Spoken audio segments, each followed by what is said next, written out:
Welcome to the Druniverse!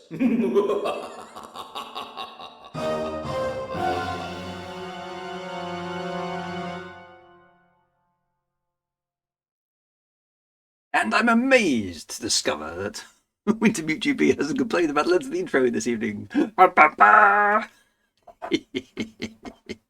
We need a hat emoji. Is there not one? That's an oversight and a half, isn't it? I should really sort that out. I'll go and review the emoji situation. I mean, it's taken me a long time to get to grips with emojis. I mean, I was there. I was there, Gandalf. Back in the early days when emojis were just bits of text, right? Little colons and brackets and things. They've come a long way, have emojis over the years. Never mind. Anyway, before we get into the waffle, because there will be some, it's inevitable, I'm afraid. It's part of what we do. I better do the thing, because the thing is the thing, and the thing must be done. So who do we have first in the chat? We have Big 39 GT. Good to see you at 1935. Now, that's pretty keen. That's pretty darn keen. Biff Boy 81 in second place. Look at that. And Top Shot, not in top place, but he's here. Top Shot in for third. Wintermute GB sitting around the edges, just making sure everything's ring-fenced and safe and sound. Thank you very much for that, Wintermute GB. Of course he is. He's there in fourth place. And then followed quickly by Cyberdarmy. Good to see you as well. Solstice Project is here. He's in the chat, and then he's missed the start. So I felt it was only appropriate for me to be the stunt, the doer. Just because we've all become used to that. And if it's not there, we miss it. Well, I miss it. It's good to know somebody else appreciates that Frontier Elite intro theme tune after all these years. I think I'm probably keeping it alive, actually. Almost certainly played the Frontier Elite 2 theme tune more often than anybody else on the entire planet. Oh no! Can I get that? Can I get an achievement unlocked for that? Do you think somewhere? Person most likely to have played the Elite 2 Frontier theme the most. It's Drew Wagar. Yay! Dear. Right, anyway, welcome to Solstice Project. I don't know where you've gone, so hopefully you'll be back again. So anyway, welcome. Not that you can hear me, but hey, that's how the internet works, right? Deep Hookman 42 is next. Good to see you as well. Rippex Personalities is here as well. Good to see you, my friend. So sad to hear of ongoing depression. All the best. Keep at it, my friend. Keep at it, my friend. Just listen. Don't listen to the evil wolf in that scenario. Just stay with us. It's good to see you. The Harkonnens, poised as ever, of course, to invade Arrakis. And the Arrakis here, poised as ever to fend off the invasion of the Harkonnens. Can't you guys just make peace? Just give it up, all right? Just shake hands, be nice. Just go back home. Oh, it's me who made that stuff up. Okay, so I've got to stop doing it. Is what you're saying? Nah, that's never gonna happen. Anyway, yes, apologies for the Cobra. I don't know what was going on there. I mean, it's a GIF, so it's the same every week. I mean, I don't change. This is a stupid thing about computers. I don't change any of the settings, and then just magically, right? There's a GIF, right? It's been working seamlessly for years. Decide, no, I'm going to glitch tonight because obviously there's not enough processing power on Drew's computer to animate a simple GIF for reasons I have no idea. Orkney Short is here as well. Good to see you. Never fear, the far north of Scotland contingent has arrived. How big is the far north of Scotland contingent, by the way, Orkney Short? Is it as we suspect just you? Actually, that's a good question. Is it apart from me? And I can't really count myself as Scottish because I mean I wasn't born here. I'm a guest of Scotland, and they've been jolly kind to me. So I can't, but I can't really call myself Scottish. I think it's a step too far. I live here. I'm Scottish by moving. But other than me and Orkney Short, is there anybody else from Scotland in the chat? Make yourself known, my friends, because the far north Scottish contingent. And I haven't worked out what that acronym might be yet. For NUS. For NUSCA. Maybe we should form a band or something. Anyway, moving on. Stone Cold Mason, good to see you as well. I'm in the chat. Still, I'm doing in the chat, but there we go. Who else do we have? Commander Welsh Dragon is here, and I'm guessing maybe you might be from Wales. Is that a good idea? Biff Boy 81 is here as well. Good to see you. Ugly Spirit is here. Good to see you too. Sleepy D Wagger Man is here as well. Good to see you too. Who else we? Andy P783. Well, of course does rhyme. We must always mention that. That's very important as well. Enigma-ish is still being Enigma-ish and is here as well. The Rundown Titan has run down the Titans and is here with us this evening. Always good to see. Commander Dave Tinman is here. Good to see you. Marcus O'Devell. No, that's a good name. Marcus O'Devell. That sounds kind of, I don't know, like almost like a Disney villain. Excellent username. Good to see you. Who else do we have here? I think I'm getting near the bottom. Commander Silent Double D is here as well. Good to see you. Crispy77 is here. John Imbrie is here. Good to see you. And Commander Tragic Blue 21 down there near the bottom of the chat. Good to see you. Commander Kayon is here as well. The Big Boo. Hello, Big Boo. Good to see you too. I'm here and I'm late. Poor workmen and tools. It's completely incompetent workmen and tools, I think is what you mean there, which you mean. Windows 1000. Yeah, I don't know. I don't know. Is it Windows or is it OBS? I mean, it seems to be. It seems to be just computers, I think. So nobody else has volunteered to be. Oh, hang on. Stone Cold Mason says he's from Bathgate, Scotland, via Portsmouth. Okay, well that's close enough. Auxley says I can after 5 years. So I become. What is there some ceremony I have to go through to become Scottish, or does it just automatically happen? Aye, you're Scottish now.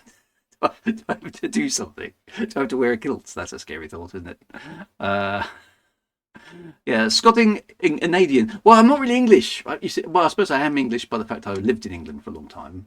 Because I was born in Canada, and my dad was Canadian. My mum is English because she was born in England.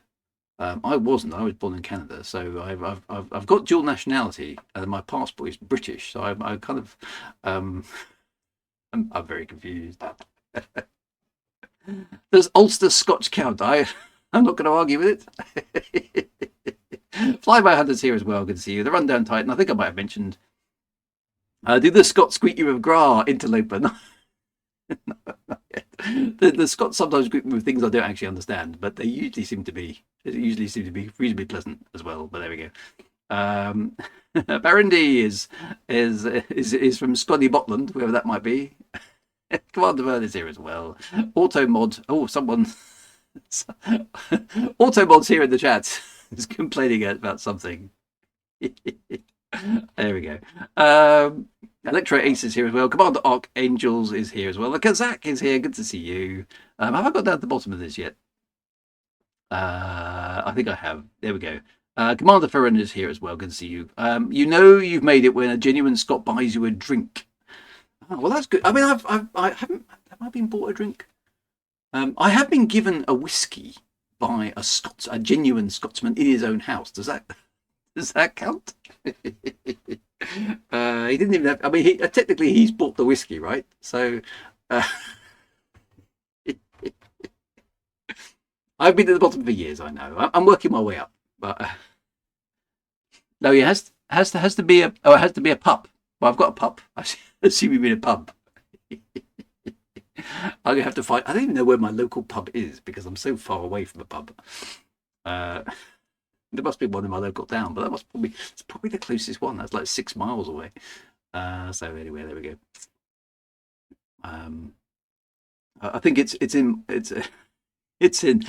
Murray. I've got to pronounce that right because I was pronouncing it Moray because that sounds kind of cool, but that's not how anybody up here pronounces it. They pronounce it Murray for reasons I don't understand. I don't understand any of the pronunciations up here. They're totally incomprehensible as far as I'm concerned. But there we go. Solstice Project is back. You'll be pleased to know, Solstice Project, that I stood in for you. I was a stunt Solstice Project during the intro to make sure there were some do-do-do-do's. Okay, so it's been done, my friend. It's all good. It will come with time. I need to find a pub. Okay, well, that doesn't sound like a bad quest, does it?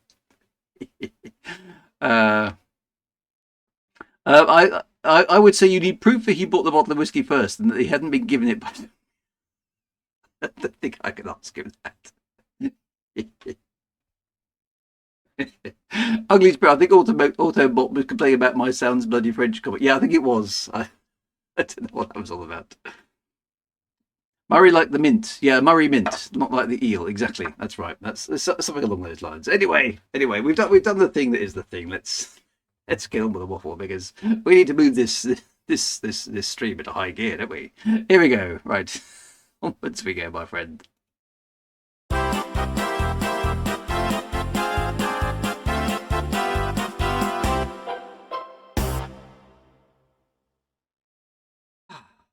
Did the auto mod like Sassenach? I don't know if it would recognise the word Sassenach. Actually, I've just pressed the wrong button. Anyway, it doesn't matter. We can have the chat on the screen while we're waffling, can't we? Stay ping, start typing. Is Sassenach derogatory? I didn't think it was. It's sort of it seems nowadays like a bit of a term of endearment. Correct me if I'm wrong, but I think it refers to ladies from England, basically. Or is it just generic? Is it just a generic person? Because I know it's featured in the Outlander TV series, isn't it? It just means Outlander, somebody from not from around here. So you can be a Sassenach if you're male and female. I assumed it just applied to females, but I might be wrong. I don't know. Someone will tell me. Hi, gear. You're kidding? Yes, I am. Never get any. We might get into second gear with a slightly dodgy clutch. It's generic and not an insult. It's basically you're from England. Okay. Yeah, but see, am I from England? This, am I a Sassenach? I don't know. Anyway, there we go. It's not an insult. It's just you're not from around these parts, are you? As in that stupid romantic tosh my wife watches on Amazon. I must admit, I quite enjoyed Outlander the first 2 seasons. I am from Kent, therefore England. Okay, so that I'm gonna be lambasted as an English person. And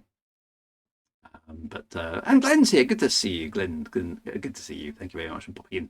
I quite enjoyed the first 2 seasons of Outlander, and then it got a bit kind of convoluted. I quite like the time travel aspect of it. That was quite good. It is romantic-y stuff, but I thought it originally referred to sex. I don't know. Quite interesting with words as to where they come from. Normally we'd have Mad Monk Soft in the chat who'd be delving into the Wikipedia to find out what all these things mean. There we go. I'm a Canadian with an English accent who now resides in Scotland. That's pretty much sums it up. That's right, because it went across the USA and stuff, and it was like no, stay the Scotland thing. So I enjoyed the first 2 seasons, and then I kind of lost interest. So Sassenach means a Saxon, so hence an English person. Okay, well that kind of makes sense. I don't know if my ancestry is Irish on my mum's side, and on my dad's side I think it's kind of German. So I'm pretty mixed up, as you probably figured out. Not that I think it matters a great deal nowadays because everybody's from everywhere, aren't they? Do I know the Saxons were German? If you go back far enough, I'm a Saxon anyway. So there we go. Well, that probably explains why I want to run around whacking people with axes. Maybe it's just this strange thing. Okay, so well done, my lot are from Ireland too. Yeah, so I mean, as I think I've pointed out on many streams before, I'm not very nationally minded. I sort of consider myself as a citizen of planet Earth. Is my general observation of things. But there we go. Never mind. Anyway, so what are we? What? Yes, we're all Celts. We are Celt. There's nothing wrong with being a Celt. I feel. I must admit, I'd like to. It's one of those things that's on my list of things to do. Now, I do have a very, very, very long list of things to do, as my wife is constantly reminding me. She optimistically adds things to my list of things to do as well. And then occasionally things that are on my list of things to do actually get done, but they generally tend to be the ones she shouted at me for. So there are so many things on my list of things that need to be done that I doubt that I probably have to put them on my gravestone eventually. So here's a list of things that Drew didn't get done. Am I at the stage of having lists of this? I am actually. Yes, I do have multiple lists broken down into categories and importance and things. So top of the list is writing, says Unofficial. I am doing quite well on the writing. I've now got to 72,000 words in my Mobilus novel, and I think I'm on chapter 13. So progress is being made. It's taking a lot longer than I thought, because there's, surprisingly enough, up here, there's an awful lot of things that need to be done. Things I had never anticipated. It will be a big tombstone. Well, I think what I'm going to do with my tombstone is just going to be a QR code, which takes you to my website and basically says, here you go. I don't think has anybody done. Somebody must have done that already, right? Put a QR code on the gravestone. Just scan me for further details. Ah, dear. Yes, that's very true. Rundown title. Winter is coming, so yeah, there'll be plenty of time, I think, for writing. A QR code that takes them to your to-do list. That's right. Here's a list of things that I didn't achieve in my life. One of the proofreaders ready. Thank you very much, Sean. I will be assembling proofreaders. I'm anticipating, at the rate I'm going, I'm hoping a few more months and I'll be in position for proofreading, because I've been doing quite a lot of editing as I've been going along, as is fairly normal for me. So fingers crossed the book will be in good shape. So yeah, so Mobilus is fun. So I want to get that one out of the way so I can get on to other things. And I've got more projects now what to do with, as per usual. So I've got lots of things I need to be involved in. 72k words, that's a bit more than the 10th of War and Peace. Yeah, War and Peace I wasn't aiming for. So I'm hoping that Mobilus remains a single book. I'm not entirely convinced it will be, but we'll have to wait and see how it kind of transpires, because lots has happened, but there's lots more to write. So yeah, as per usual with me, I'm not entirely sure right now as to whether it's going to be a single book or maybe two, or yeah, I don't think it'll be three, but I think it could be two. But we'll have to wait and see. Well, I mean, that's the thing nowadays, isn't it? Because you know, I don't want to get all maudlin again, because occasionally I do maudlin streams, contemplating the bleakness of absurdity and what's going to happen to us after we all die and stuff it and stuff, and how likely it is that some of us are going to snuff it in the short term. But we're not going to do that. Okay, we're going to be cheerful. We need to be cheerful tonight. Okay, everything's going to be optimistic. But you could, I mean, I suppose nowadays, right? You could. For your gravestone or tombstone, or even the little bits of paper that are in memorial services. I mean, you could put like a little QR code or just a link to a website. Say, click here for Tionisla words. And I could record a video, couldn't I? Hello, guys. If you're viewing this evening, I'm dead. There's a few things I'd like you to know. So the trouble is, when would you make this video, right? I could do it now, right? Let's just record my death video. But I mean, it might be totally irrelevant, because I might stay around for years and years and years. But yeah, I might get hit by a bus tomorrow, which case it would be extremely relevant. I don't know. Something to think about. Yeah, everyone at the funeral has to take a slip of paper, one of your incomplete tasks. Before you die seems to be the appropriate time. Well, that of course is very sage counsel there with YouTube, but it's working out. If you knew exactly when you're going to die, it would be an awful lot easier to wrap things up neatly, wouldn't it? Because I'm at that stage of life, as perhaps many of you are, given that we're gentlemen of advancing years, great wisdom, great perspicacity, but advancing years, right? Trying to figure out when can I actually retire, and what does that actually mean? Because, of course, the question that nobody can answer for you is, how long are you going to live? Because if I'm only going to live for another 5 years, I could have a fantastic 5 years of total madness and spend all my money and go on some insane holidays, buy a Ferrari, all those kind of things. That's all good. But if I'm going to live for another 40 years, then I probably can't afford to do that, right? So I've got to be a little bit more circumspect. So it's like, it's how long is a piece of string? Very, very difficult to work. Don't ever retire. That just speeds up this step. Okay, so just keep working into your grave. Commander Burns spending all his money anyway. And one of us is able to retire in October. Not that I can afford to, of course. This is the problem. Have we got enough money to do it? But Hey, what can you do? Anyway, so no, I'm not immediately planning to record my death video, but just a consideration. I still like the idea of hiring somebody to turn up in a black limousine and get 3 dudes in sort of Men in Black uniforms to stand half a kilometre away from my funeral, watching through binoculars, and then shuffle off at the end of the ceremony. I just really like the idea. Dear. General rule of thumb is 3 score. And what 3 score is what? 24? Is that a score? So 3 times 24 is 70. Oh, it's just 20. Okay, so that's only 70. Seems a bit pessimistic, doesn't it? I'm sure we can beat 70 nowadays, or at least some of us can. Insting is not playing nice, says Cyberdarmy, subtly mentioning that we really ought to be playing a computer game. Talking about stuff like this. Anyway, right, we're 21 minutes into the stream. It's probably time we got off the wobble and moved on. Yeah, only 4 years to go. So you're gonna be a fine fettle, my man. Shall we play a game? Tic tac toe, maybe. Right. I suppose we ought to have a quick look at Galnet because I think there's some Galnety stuff happening. It's probably not much. I think it's just some CGs, but we should just point at it because Galnet is Galnet, and we should try and encourage Galnet because some poor person in FDev is spending at least 5 or 6 minutes a week. We need to encourage them, right? Let's do that. Here we go.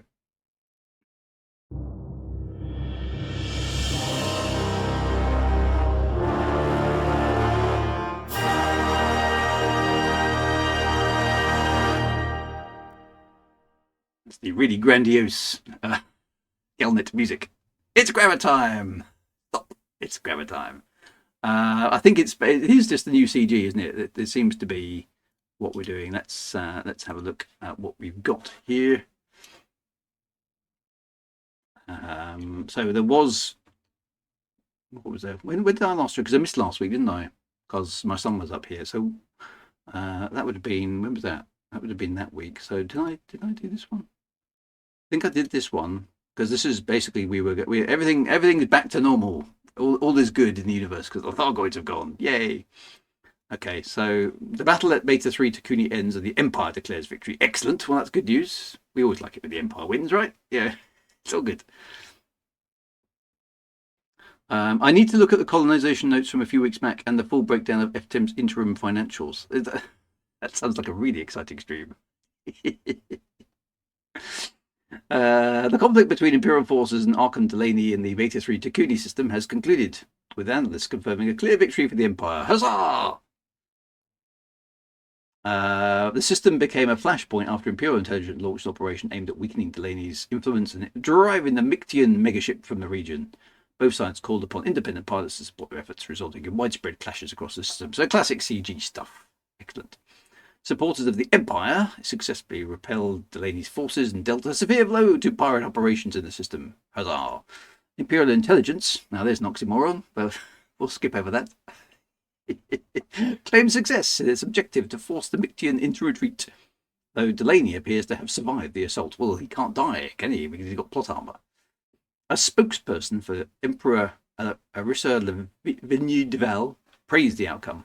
Every commander who fought under an Imperial banner has helped deliver a sharp message to any would-be aggressor against the Empire. Emperor Arissa's will has been realized in this system. Excellent. To add further insult, it was revealed that an Imperial agent had managed to infiltrate the Mictian and hack the internal hollow screens to display Imperial propaganda prior to departure. That's actually quite good. I quite like that. It just sucks to be you across all the screens. Owned by Arissa. You've been boned. Oh dear. Well, that's good. See, the Empire has got a bit of class, okay? It doesn't just beat you in battle, it humiliates you afterwards. I like that. That's actually quite funny. Right, anything else? Power struggle erupts in Ashling-held territory. Oh, there's another one. Okay, so there's some... Okay, thank you for that, Wintermute. That's colonization notes. So, yes, we should look at those. Tensions have erupted between Imperial, Federal, and corporate interests in the contested region of space. Okay, so this is just another CG, isn't it? She's departed from Aegis. Analysts suggest to have intended focus on humanitarian and scientific pursuits, left key territories vulnerable. Blah, blah, blah, blah, blah, blah. So 3 separate initiatives have now begun, with independent spies being asked for direct support from all sides as the struggle unfolds between the Imperial defenders, Federal aggressors, and corporate opportunists. Well, there we go. Now, yes, wouldn't it be good if some of the power play people could actually be murdered? That's a good idea. Although, well, what can you do about that? But never mind. Right, let's have a quick look at what these update notes are all about. So this is. I need to do this one. Is that working? Yeah, there we go. Okay, so we've had multiple ones. So this is the Trailblazers update. What about the apostrophes? Just shoot the apostrophes. Elite Dangerous Trailblazers update 3.3. During this Thursday's maintenance, we will be releasing an update. Improvements to system colonization. Okay, so station services have been activated. Complete list. All right, so okay, so there's more stuff. Strong link to a comm station. Okay, so you can activate them in different ways. Okay. So they're doing a fair bit of work on this. Crew lounges, fixes. Fixed instances of undockable facilities having active surfaces. Okay. FDev is quietly removing punctuation from the game so they get less hassle. Oh dear. Come on, I mean, it's bug fixes, right? That's all good. Is there anything else in this one? So they're just basically explaining how stuff works. So I suppose that's. I mean, all this stuff is insanely complicated as far as I'm concerned. It's like I rely on you guys to explain it to me when I run into problems. We like stuff if it's free. Well, I mean, that's right. They're adding things. Now, we obviously have new ships coming as well, don't we? So that can't be too far delayed. We've got all those bits and pieces. It's quite good, at least, that they publish these things. They're going back quite a way, aren't they? So, yeah. There's the Cobra Mark 3. Okay, so that's quite good. At least they're sort of publishing stuff and keeping things up to date. So at least you know what's going on. The Corsair is now available free and for credits. Oh, okay, is it? Oh, maybe we should have a little poke around and have a look at that then. Now wait, hang on, remind me, which one's the Corsair? I'm going to look it up again. All the new ships. Is that the one that looks like a pelican, the Toucan? Oh, that one. The new medium. Oh, yeah, that's right. That's right. We were taking the Mickey out of it, weren't we? Okay, well that's quite good. Maybe we should the one with the nose, Captain Beaky. Well, we can have a look at that as well. That'd be good. That's a good thing to have a look at this evening. Maybe I can get one of those. Tin opener ship. But before we do that, I need to just give you a quick heads up, community comms wise. So stand by, my friends. Brace once more for community comms.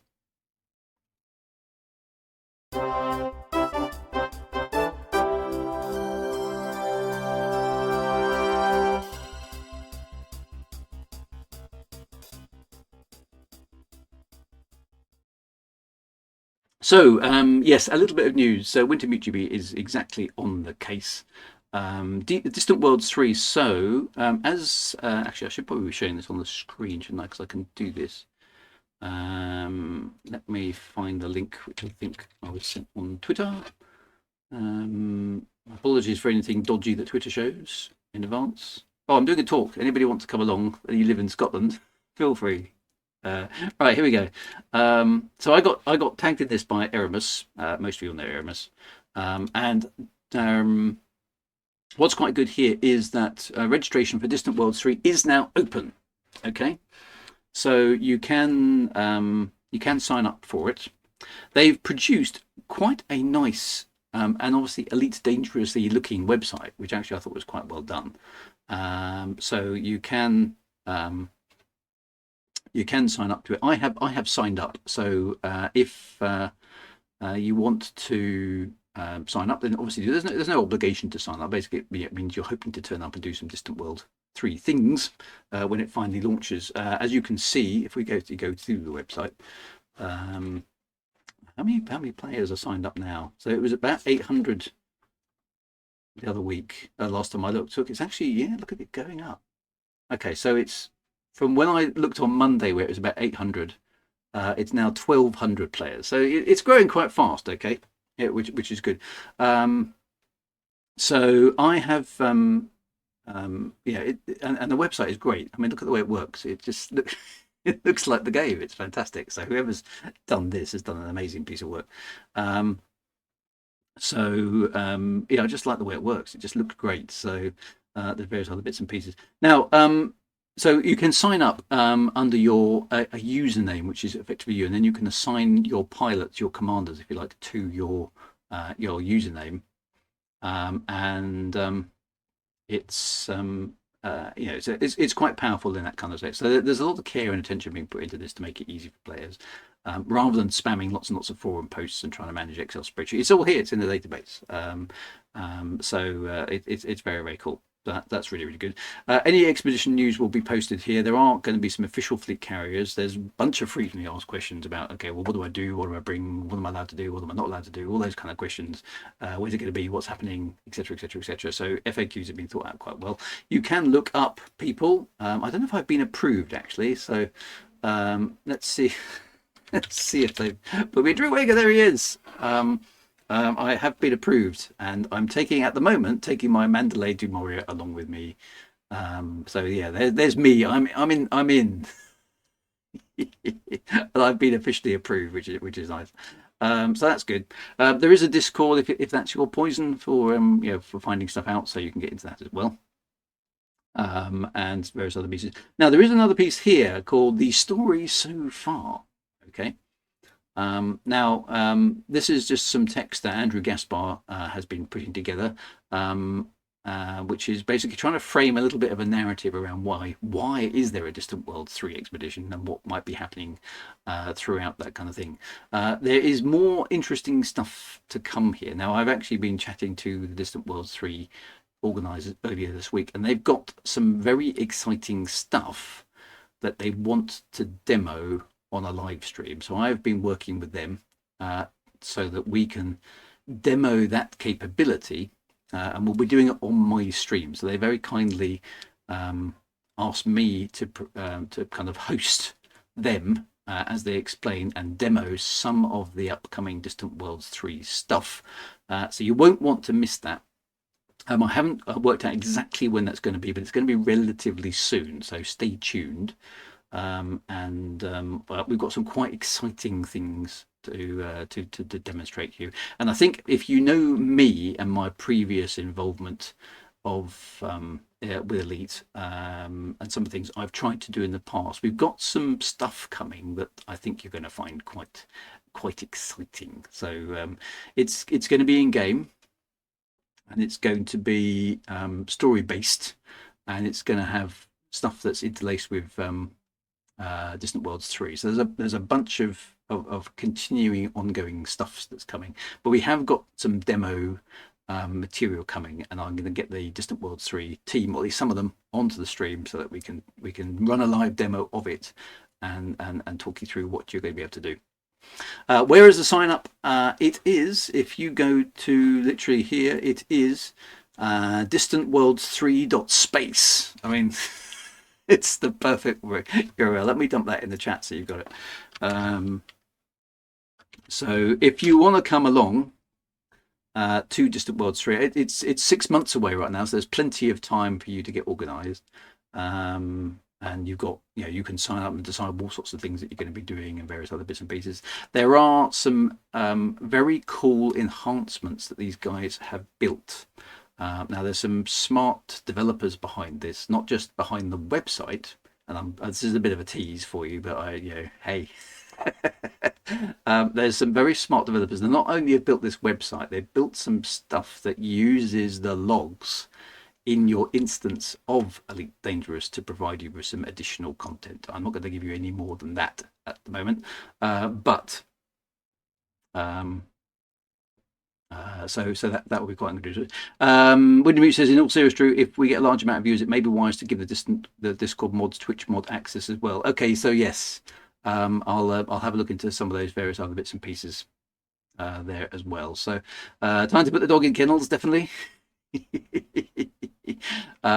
So more details on that I will post up on Discord and on Twitter and all the usual places when that demo stroke Distant Worlds 3 thing is going to be. I just need to confirm with the guys exactly what we're going to show and how we're going to run it, but it won't be long, and I think you're going to find it very interesting. It's certainly interesting for me because I've got the opportunity to contribute some stuff. Okay, so I shall leave it at that on that tantalising note for the moment. But it's good. It's very Elite Dangerousy in the best possible way, I think. The Distant Worlds 3 crew do have some tentative support from Frontier as well. I think they're doing the usual sort of Frontier caginess around anything community driven, but there's a really good chance that there'll be some contributions from them as well. So if the momentum continues to build as it has, I think we've got something quite exciting coming as part of this expedition. Not only the fun and games of just going off into the void and mucking that together and going older where no one's gone before, but some other stuff around it which I don't think we've really seen the like of in the game to date. So with that teaser, I'm going to stop talking about Distant Worlds 3. It won't be long. It won't be long. I'm hoping it should be in the next month. Let's put it that way. So leave it with me to get you a specific date that I can get all the Distant Worlds 3 people into the stream and do a bit of planning. So stay tuned, as they used to say in the 80s. That'd be good. But yeah, get yourself signed up here on this website. Actually, there. So that would be really good, and yeah, it's very exciting. They've done a fantastic job, and they're doing some proper serious prep for this to make sure it's good stuff. So that'd be really, really good. So stay tuned, my friends. Stay tuned. And with that, let's see if we can buy ourselves a Toucan or a Corsair. That'd be really, really good. Transmute has mod access and Top Shot is now worried. Well, I can understand that. Right, I need to press the right button. Here we go. Right, it's time for the playthrough.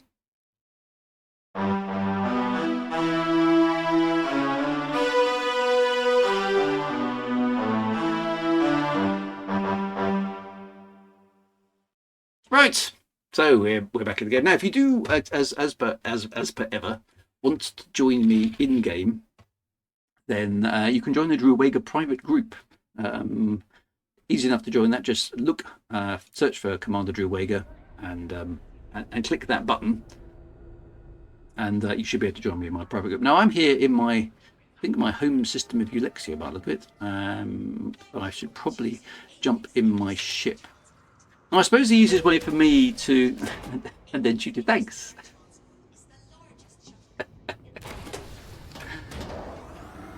Don't shoot me. I don't know what I'm doing.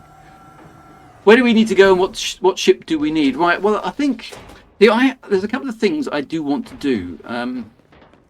This, as you can see, I think this is the Du Maurier. I'm pretty sure, which is the ship I intend to take on Distant Worlds 3. So I do want to spend a bit of time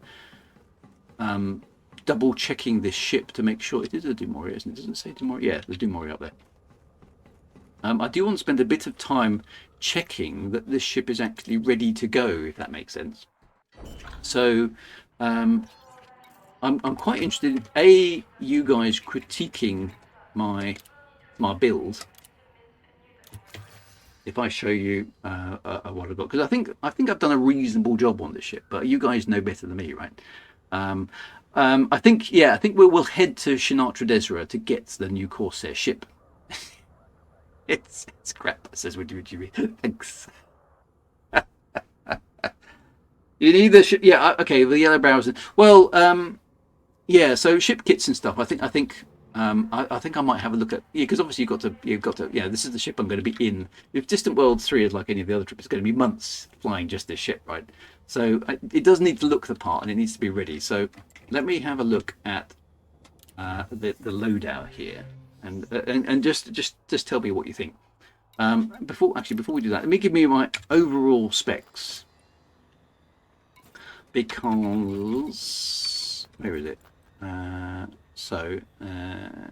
Chip. There we go. So there we go. That's where I am at the moment. So it's obviously mostly about jump range, right? My current jump range is 79 light years and unladen is 85. So I think that's reasonably good.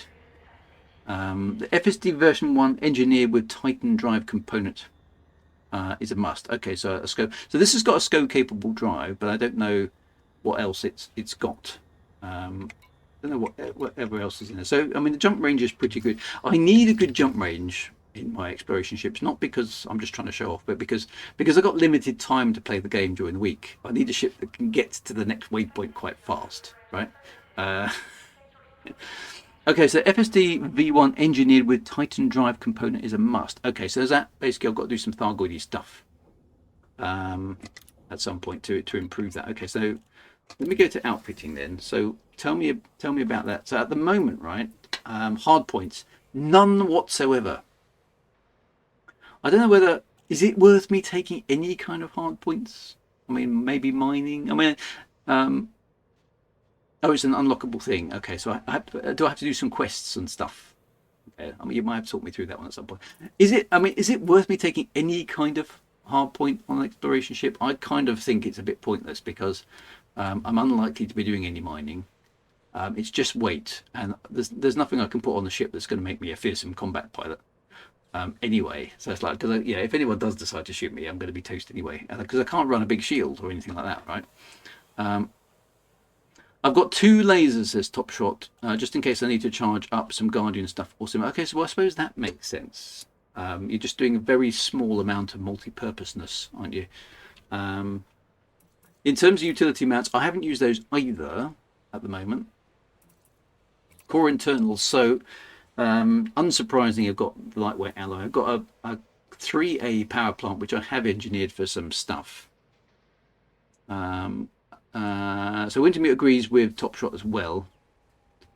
Unless they have any games on the gen that use lasers. Well, I suppose that's point. Class 2 beam lasers, maybe. Okay, it might make sense. I've got a Class 5 engineered SCO drive, frameshift drive there. So I've done some engineering there to kind of up it a bit. Life support is 4D, unsurprisingly. Power distributor, I've gone for 4D there. Sensors I've engineered. I haven't done engineering on everything because I haven't unlocked all the engineers on this account. So that's kind of where I am at the moment. I've got the SCO drive, which is really handy, obviously, for breaking out of gravity wells and like the cobblers. Internal wise, I've got the biggest fuel scoop because I hate refueling. I've got the big Guardian frameshift drive booster, so I did unlock that. That's pretty handy. I've got 2 field maintenance units, one big one, and I think I've got a small one to fix the big one, if that makes sense. I've got a planetary vehicle hangar which I can stash in SRV. I've got a small shield generator because you've seen my piloting. I've got some cargo racks in there. I mean, do I need cargo racks? That's really mostly for managing limpets and stuff. So I've got somewhere to put some limpets. I've got a repair limpet controller, detailed surface scanner, and that's kind of it. So it seems to be a mostly self-sufficient ship. Yeah, I think the cargo is literally for the limpets, isn't it? So there's not a great deal of cargo space, but I can put 12 limpets in. Trouble is, in the galaxy now, there's so many places you can go for repair that it doesn't feel quite as bad as it used to in the olden days. And I think SRV wise, I've got 2 scarabs. I probably don't need 2 scarabs, but I think sometimes, again, I've busted scarabs in the past. If possible, anti-corrosion cargo would be nice, just in case. Yeah, that's a consideration. A pre-engineered FSD. Yeah, so I'd have to do some stuff, wouldn't I, to do that. Okay, hard point wise. Okay, where are the hard points? So there's 2 hard points on top there. There's 2 below, and there's 2 class 1. So you're suggesting maybe I put some beam lasers in there, which I can't get from here anyway. Okay. I quite like beam lasers, I must admit. Okay, so that's not a bad call.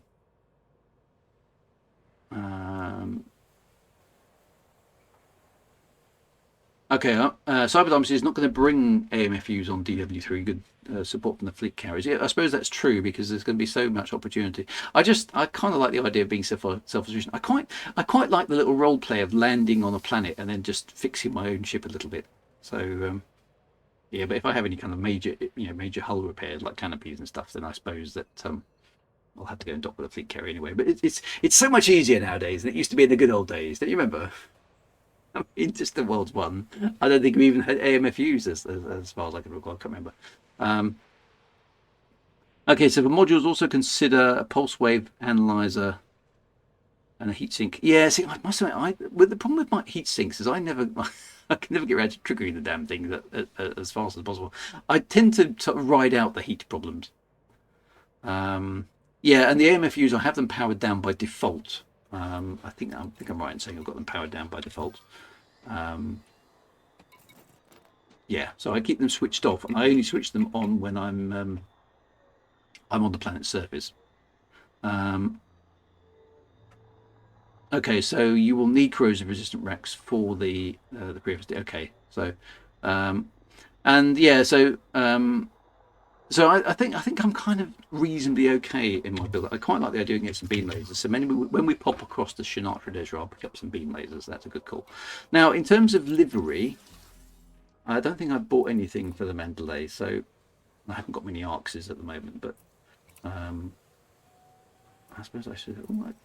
None of these are okay. They're all things to buy, so I can have a play around with these. Actually on the Mandalay, I actually quite liked some of the ship kits. I actually thought they actually looked quite good.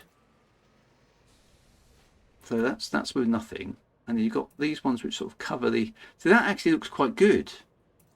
Some of these that's a bit silly, but that one doesn't look bad either. So there's a few bits. That's just the spoiler. Then you've got some wings.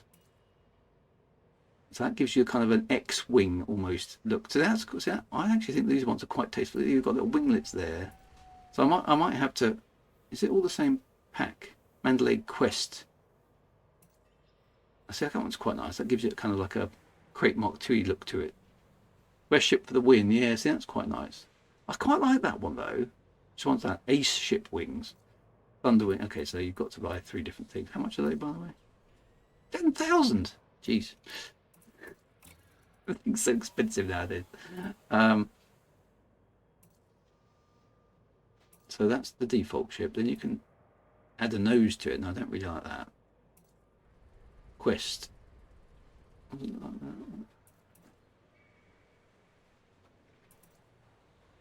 Oh, I see. It adds little nasally things. That's quite good, isn't it? Thundership. Yeah, that was quite good with the sort of forward. Yeah, I don't like that one. Yeah, I think you're right. The quest bumpers do. It looks a bit more. It looks more meaningful. 10,000. We could almost buy our own ship for that. I think you probably could. I like the solar panels actually. It kind of gives you. It does give it an exploration vibe. Okay, so that's quest bumper. What does that give you? Wings wise. That's the quest one there. So it gives you those cratey like pointed things on the end of the wings, doesn't it? Which is quite nice. And more solar panels. Oh, and little extra pods under the wings. Okay, so that's quite nice. And what does it do at the back then? So it's not that one. Oh, it gives you some little pods. Okay. Okay, so that's quite. Yeah, that's quite nice actually. Okay, so maybe I'll get one of those, and I need to sort some colours out as well. Okay, that's good. And then Scarab, I don't think have I got any colours? I've got a blue one. I've got blue and a purple one. So I've got blue. I've probably already done this actually. Blue and purple, yeah. So I've got my 2 Scarabs. I've already got a colour. Okay, so that's quite good. And the radar antenna. Oh, I can't wait. That's what I want in my crate. It needs to have a dish. That'd be really good. Right. Well, let's make our way across to Tionisla Desert. We'll get the ship some beam lasers, just because you know a spaceship without weapons does seem a bit silly, doesn't it? Let's do that. Right, so Shinra Dizra. Because it's unlocked, I can buy anything there. Why are we not in realistic mode? Much prettier. Here we go. Wrong button. Here we go. Off we go. I could pick up a Scorpion SOA. Is the Scorpion worth having? In terms of drive? I suppose I could just have the variety, couldn't I? Because maybe just having one of each. Is the Scorpion slightly heavier? Yeah, have one of these. That's not a bad idea, is it? It's great on slope. So that's. I suppose I quite like the choice of which one I use. I quite like the idea of having some weapons on board the ship as well. Plankton slow but climbs everywhere. Okay, well it's easy to drive. Well, that's the thing. Let's go and get one of each of those then. Other than that, I'm fairly happy with the way the ship performs. I mean, I know that everybody and their dog is going to be, well, literally. I've got a dog, yeah. Upside down. You right over there, Ember Dog? Yeah, she's a good little snooze. She's a cool hound. She's very chilled out today because she's been awake all day. She hasn't had a snooze, so she's sort of making up for lost time at the moment. We took her down to the beach today, so she encountered the sea for the first time. That was quite cool. So yeah, so everyone and their dog is probably going to be taking a Mandalay, right?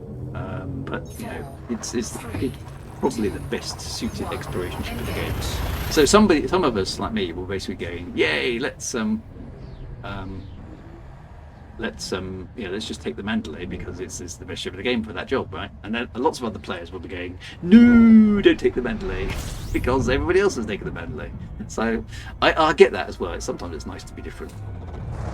But from my perspective, I've got to be practical because I know I won't have enough time, or as much time as I want, to be able to. No, press the wrong button again.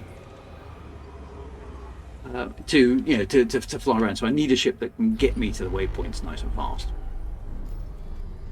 So I'm hoping lots and lots of people will take and the Clippers to the edge of the galaxy and stuff. That's going to be quite cool. More for you, but yeah, I mean there are some crazy people out there, and they will do crazy things, right? So that's quite good. Right, where am I going again? Shinatra Desra's. There's too many things. Where is it? Where's the space station? Just use the system map. There we go, Jameson Mall. That's where we want to go. Go on, the Beetlejude. Oh, hello. Good to see you. Thank you very much for popping into the stream. It has the mega. What's the mega bomb? Who's got the mega bomb? What's the mega bomb? Am I missing something?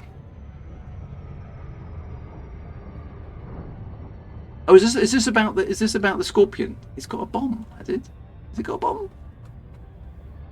I need. Oh, I see. Okay. Gotcha.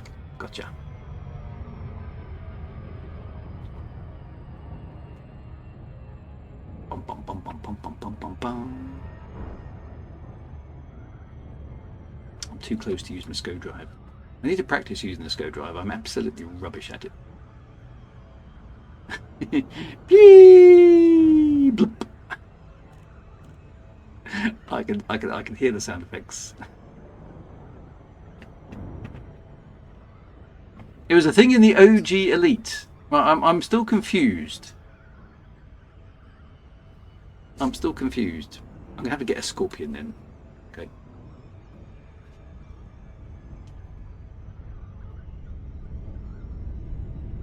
It's a smart bomb.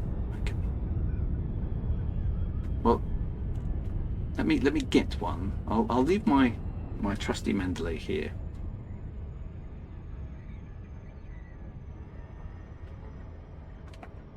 At Jameson Memorial. How smart is the smart bomb?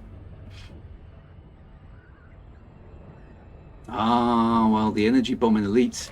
Yes. You see, it's kind of a shame we don't have the energy bomb in Elite Dangerous. It's sort of been deprecated, but of course it would be a little bit OP, wouldn't it? Because those of you who don't remember the original Elite, one of the things you could buy for your ship at an exorbitant cost, I think, of something like 5,000 or 6,000 credits, was an energy bomb, which basically was the smart bomb from Defender. If people remember the original arcade game Defender, there were quite a few games. I think Defender is the first one I recall, where there was a optional bomb that basically you could deploy, which effectively gave you a little bit of respite because it would wipe out everything on the scanner. Okay, and Elite had its version of that called the energy bomb. So it was a one-shot device, and you pressed it, and anything that was on your scanner was instantly destroyed. I mean, it's insanely OP weapon. Now, of course, that would be a little bit problematic in a multiplayer game.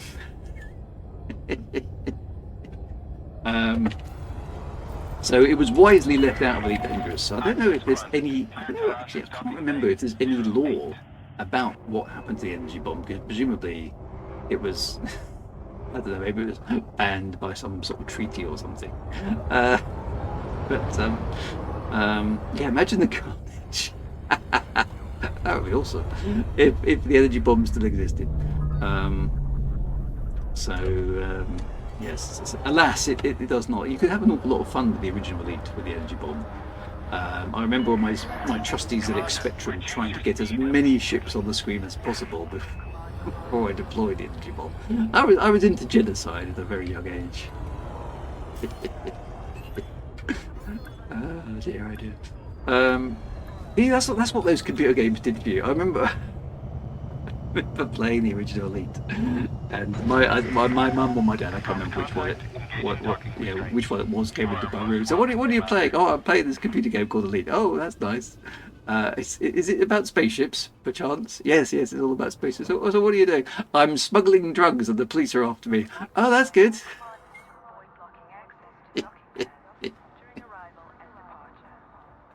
Oh, have fun, son.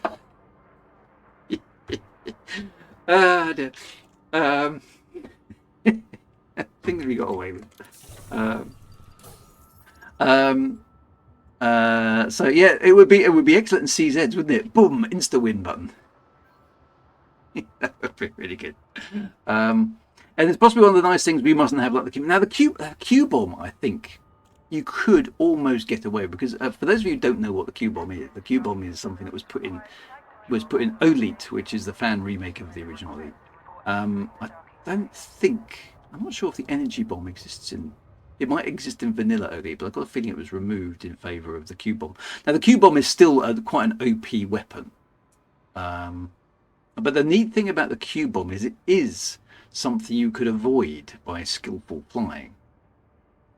Yeah, it's based off the Curium bomb, so that's its long name, Curium.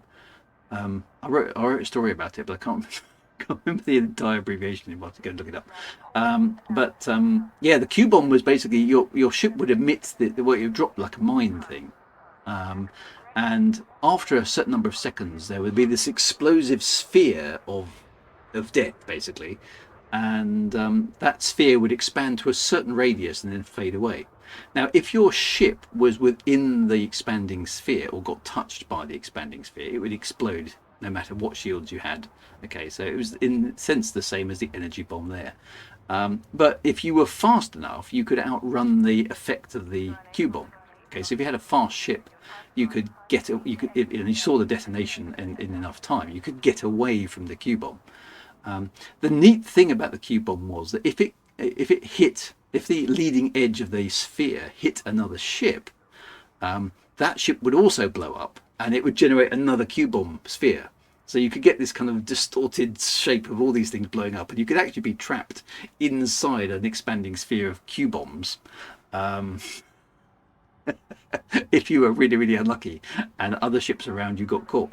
So it was a pretty cool weapon. I think it was a really, really neat idea. They didn't pick it up in Elite Dangerous, but because it would be pretty darn devastating, I think. But I think if you balanced it, it might be quite a fun weapon. In a way, I reckon it would be worse. I have lost count of times I've linked your antique models. Oh yeah, so I did a video. I should show you that. For those of you who haven't seen it, actually, I wonder if I can find it. Good going. I mean, that's Pikachu. That is going back, God knows how many years. Let me see if I could just find it. So you've all got a bit of context for it, okay? Because I did a demonstration of why the Q-bomb was kind of bad. Q-bomb through Wagar. Did it show up? There it is. Good grief! It's 16 years ago. How long ago? That's just insane. Right, hang on a minute. I'm going to put it up for you. So for those of you who haven't seen a Q-bomb, will understand what we're talking about. In terms of weapons of mass destruction, it's pretty much up there. Okay, so let me press the right button. This one, I think. There we go. Right. Okay. So this is Olite as it was, I guess, 16 years ago. Okay, so yeah, that game's come on quite a long way in the meantime as well. Let's see if this will it play? Should do. Okay, so what am I doing here? I am right. Okay, so this is I think an asp. I think what I'm going to do is I'm going to do an attack run on. Let me just shut down the beat for a moment. I think that sounds interfering. Is there some sound coming through?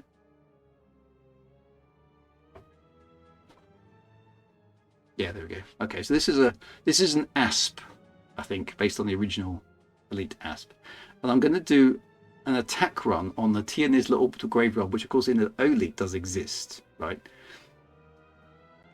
And so here we go. So I'm just speeding up now. Here goes the speed. And you can see actually, it's quite interesting to see how far Olite itself has come along, because it was quite primitive at this point. And I don't know why I overlaid the Mars God of War theme tune over the top, but it just sort of seemed appropriate, really. Right, I'm at full speed now. Here we go. It's like a terrorist attack on Tionisla, conducted by me. Very dodgy, really.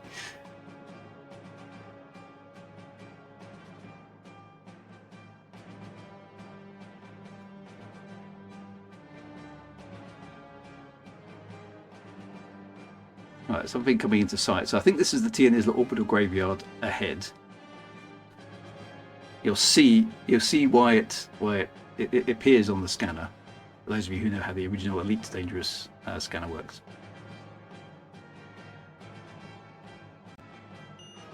There it is. So we're coming into range of the Orbital Graveyard. So it's basically just a collection of stuff, right? Lots and lots of dead ships and spinning debris. And I think what I do is from memory, because I've watched this video for a long time, I think I fly through it.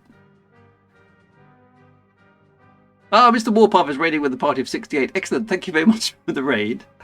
You're just about to witness the entire obliteration of the Tionisla Orbital Graveyard. Good time to be joining, my friend. So this is the graveyard, full of dead ships. Which, by the way, still doesn't exist in Elite Dangerous. Tisk. Here we go. So I think what I do is I fly through the graveyard. Here we go. You can see all the dead ships and wreckages. And then I fly through the other side. And then I think I launch the Q-bomb. So stay tuned, here it comes. Alright, engines off. Perfect music timing. Bam, bam, bam. Mine armed. Mine ejected. Right, and I'm now getting, because I know what's coming, I'm getting out of dodge fast, right? Boom!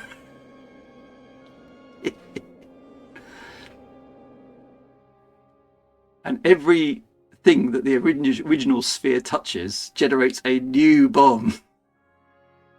It just obliterates absolutely everything.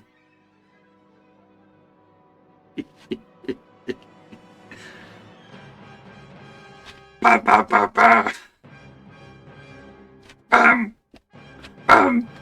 Bam, bam, bam. Bam, bam, bam, bam. Bam. I love this piece of music because it never stops. Bam, bam, bam, bam. Bam. Bam.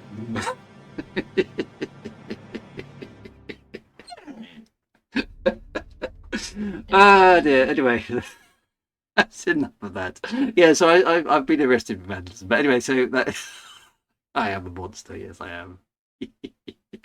So that's basically why the Tionisla Orbital Graveyard doesn't exist in Elite Dangerous, because True Wagar blew it up 16 years ago. Ah dear. And crimes against Gustav Holst, indeed, yes. Is that what Beethoven did the interview? I think he could have done. Yes, yeah, it's a good idea. He could have done. Right. Okay. So we are now here at Jameson Memorial, which is intact. It would be fun though to fly around with some ridiculously OP weapons, wouldn't it? I mean, I'm such a vandal. Mars, as part of Holst's piano concerto done on bagpipes. Now there's an idea. I've caused a galaxy-wide ban of Q-bombs as well. See, that's my unwarranted sense of self-importance coming out again, isn't it? Ugly Spirit says, I nodded up and thought you turned the graphics down. Yeah, right. Okay, let's get some beam lasers for this poor little Mandalay. And then it's sort of kind of oh, and a scorpion. I think you said, didn't you? Let's sort those out. The Kazakh has clipped my Q-bomb. So that probably explains why we don't have OP weapons in Elite Dangerous. Mass destruction of sacred sites. This is true. Keeping it to my stream. Yes, I say, well, I got into genocide at a young age. Right, so which hard points do I use? Now I tend to like the ones on top of the ship. It makes them look a bit more balanced. So what am I thinking? Am I thinking fixed beam lasers? Or gimbaled ones? Because what am I going to use these beam lasers for? Probably not very much. I think probably best bang for the buck is to go for some fixed ones, isn't it? Oh well, yeah. That's it. Quirium Cascade Mine. I knew somebody would find it. Yeah, that's exactly it. Almost the opposite. Like that when I found it. The obliterated. Yeah. I probably won't use them for anything yet. And you could engine to repair shields. Okay, well, let's go for some fixed. Because I hardly ever use fixed beam weapons. Is that fixed? Yeah, let's put one of those in. Like I say, I'm almost never going to use them, but they look cool. I mean, beam lasers are always cool. I would stay. Okay, so first time chat, Sathinov says I would stay away from fixed anything unless you engineer your. Well, this is not a combat ship. Okay, it's not even remotely a combat ship, right? It's just because it feels wrong to go into deep. This is an exploration vessel, but it does sort of feel wrong to go into space without any weapons at all, because you never know. Okay, there might be something dodgy out there. So this is really kind of just to allow me to shoot a few things and then maybe run away quickly. It's literally for poking at stuff. It's not. We're not expecting to win any battles with this. There could be gang, because it's just a case of, okay, don't pick on me, pick on that other guy over there because he hasn't got any guns at all. Okay, so it's like it's the classic. It's the classic. You don't need to be the fastest runner. You just need to be not the slowest one, right? When there's a bear coming down the woods, right? You don't need to be the fastest runner. You just need not to be the slowest one. DP, now that's a good question. Mining laser will charge Guardian things. I could. Is it First time chat from Fatherville. Greetings, hello, good to see you. And first time chat from yes again. It's not a combat ship. I heard that was said about the Mandalay. Yeah, well, yeah, exactly. Right. This is set up for engineering. You can ram whatever you want. Instead, you are good at that. Thanks. Dear, oh dear. For explosion, you just need a mining laser, a bump shield. Yeah, I've got a bump shield, and the ability to self-repair. Sadly, there's nothing in the States bringing a gun to it. Yeah, it's just... I suppose because I tend to role play a bit. It just... And you know, I know kind of that there isn't anything out there. But you know, but yeah, there might be, right? I'm using my imagination. So Fozzie, yeah, you are quite right, but it kind of doesn't feel. I fancy maybe. Should I take a couple of mining lasers as well, or am I just wasting weight? I mean, how much do those cost me? So they're like 4 tons each. How much? If I put a couple of mining lasers underneath? So, but I haven't got anything like I haven't got anything like a refinery or anything like that. I haven't got space for it. So, let's see. Where do mining lasers sit? Are they? Where do they sit? Mining tools. Oh, there we go. There is a So yeah, jumponium. Yeah, things like that. It could be useful. So maybe just stick a couple of mining lasers on. So these mining lasers are asteroid surfaces and abrasion blasters for extracting surface deposits. So do I put one of each on? Dumbfire rocket launcher. So I quite fancy having some point defense because they're quite useful if you ever go to a Guardian. If you work your socks off, you can want lightweight engine in motion mode. Yeah, that's a good point as well. Let me put. So I have one abrasion blaster and one mining laser because they're not very heavy. I think I'll have one of each. Just because it feels like there's some stuff, right? You can always visit one of the official dealer food carriers and transfer the equipment you think you need over. So yeah, that's a good point. So you could just things, but I'm kind of still wanting to be as independent as I possibly can. So let's stick a mining laser on each point, just because it just makes the ship feel like it's independent. Yeah, that was a bit of Ember. She's my wife is just about to take over, so she's just having a little whinge because she's woken up. She says we're waiting. Why have you finished yet? This build's getting up jump range. So let's have a look. What's that done to my, or has that done to my jump range? And can I actually power any of this? Because I've noticed my shields have just conked out. So what? Okay, my usage is 107%. So I'm going to be a bit careful here. Okay, so let's switch off. What's it done to my jump range? Just out of interest. Okay, so my jump range is still 76 light years. So that's not outrageous. I can obviously switch off the mining laser because you're not going to use a mining laser in an emergency, are you? So I can switch that off. Not anything else I can switch off. So I've got that down to, oh, look at that, 101%. That's just unfair. I could switch off. I could switch off the planetary vehicle. I don't need that when I'm. I don't need that when I'm flying, do I? So there we go. Let's drop that down. So I can have the guns on, and I can have all the other stuff active. That works all right, as long as you just manage your. Yeah. Or I can put the fuel scoop to a lower priority. Yeah, I suppose I could play around with that as well. I tend to like switching things on and off because it's just, you know, I feel like I'm switching toggles and stuff. First time chat from Snazzy Pazzy. No way you stream. I've been deep diving on the lore videos the last 5 days. Oh, thank you very much. I'm glad you're enjoying the lore videos. So yes, they more of those will be coming over time, very slowly. But I've been streaming on this for quite a while actually. How long have I been streaming? Far too long. There's probably a back catalogue of those things as well. So feel free to jump into those. Okay, Crazy for Lifers is my Mandalay for Explore Guardian Materials. Okay, let's have a look at what you've done there just quickly. So what are you doing? You're doing missiles, chaff launchers. Okay, so I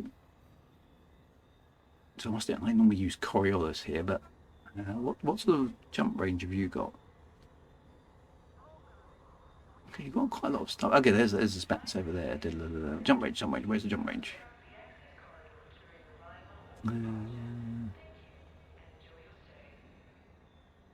Okay, so you've got a frame shift drive booster as well. Okay, it's not dissimilar to what I'm doing here actually.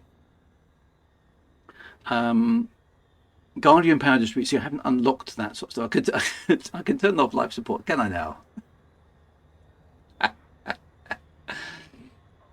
Fuel scoop super only beams normal flight. Yeah, you see, so things like that, I can switch things on, but that works. I'm down to 92%, so that's okay. I've still got a decent amount of things. I feel like I've just got a ship that can do a little bit more than just fly around and look innocent. So that just feels a bit better. Okay, the other thing I was going to do was put a Scorpion in there, wasn't I? Rather than... Oh, hang on, let's put a... I put 1 point defense on top.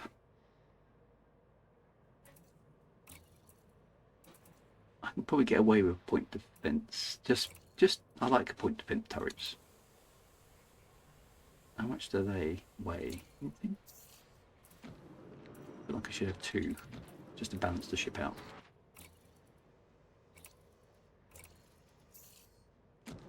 Right, and that's probably screwed me again, but let's find out what that looks like. Did I get the last thing? No, I'm never organised enough to join the CGs at the right time. Don't forget repair them. Yeah, I'm not going on the expedition yet. I will buy the Olympics. Okay, so we've now got point defense. I've just feel my ship's a little bit, just in case anything unexpected happens. I'm kind of a little bit more. I'm a little bit more prepped. I mean, no, yeah, an exploration focused Mandalay is not going to give anybody a hard time, right? But it's just, I don't know, going out into space without any weapons at all just kind of feels wrong. Okay, so that's good. Right, let's get that Scorpion on board, and then we'll review how my ship is. Because I could still do a bit of engineering, maybe to lighten various things, couldn't I? Right, vehicle base. So you're suggesting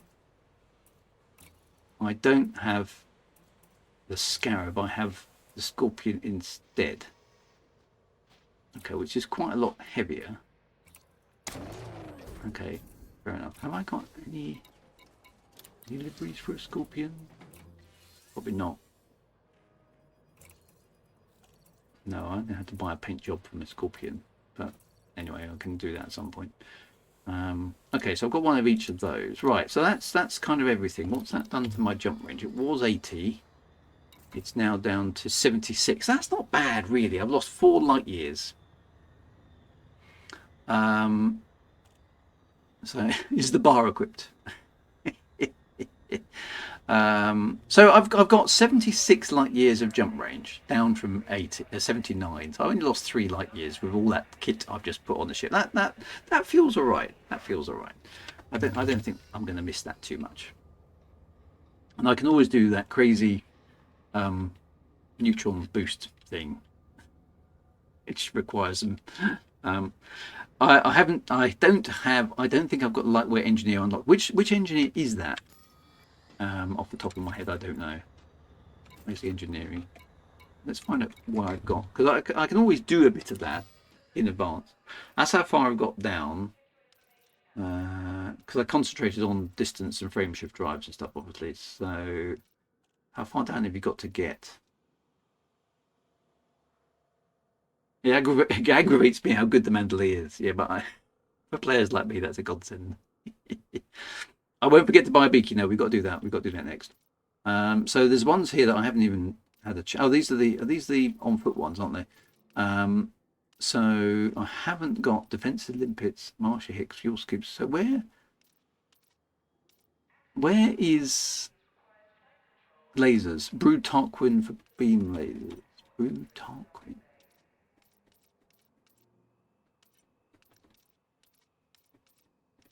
I haven't even got him on the list. There's laser. Is he supposed to be here?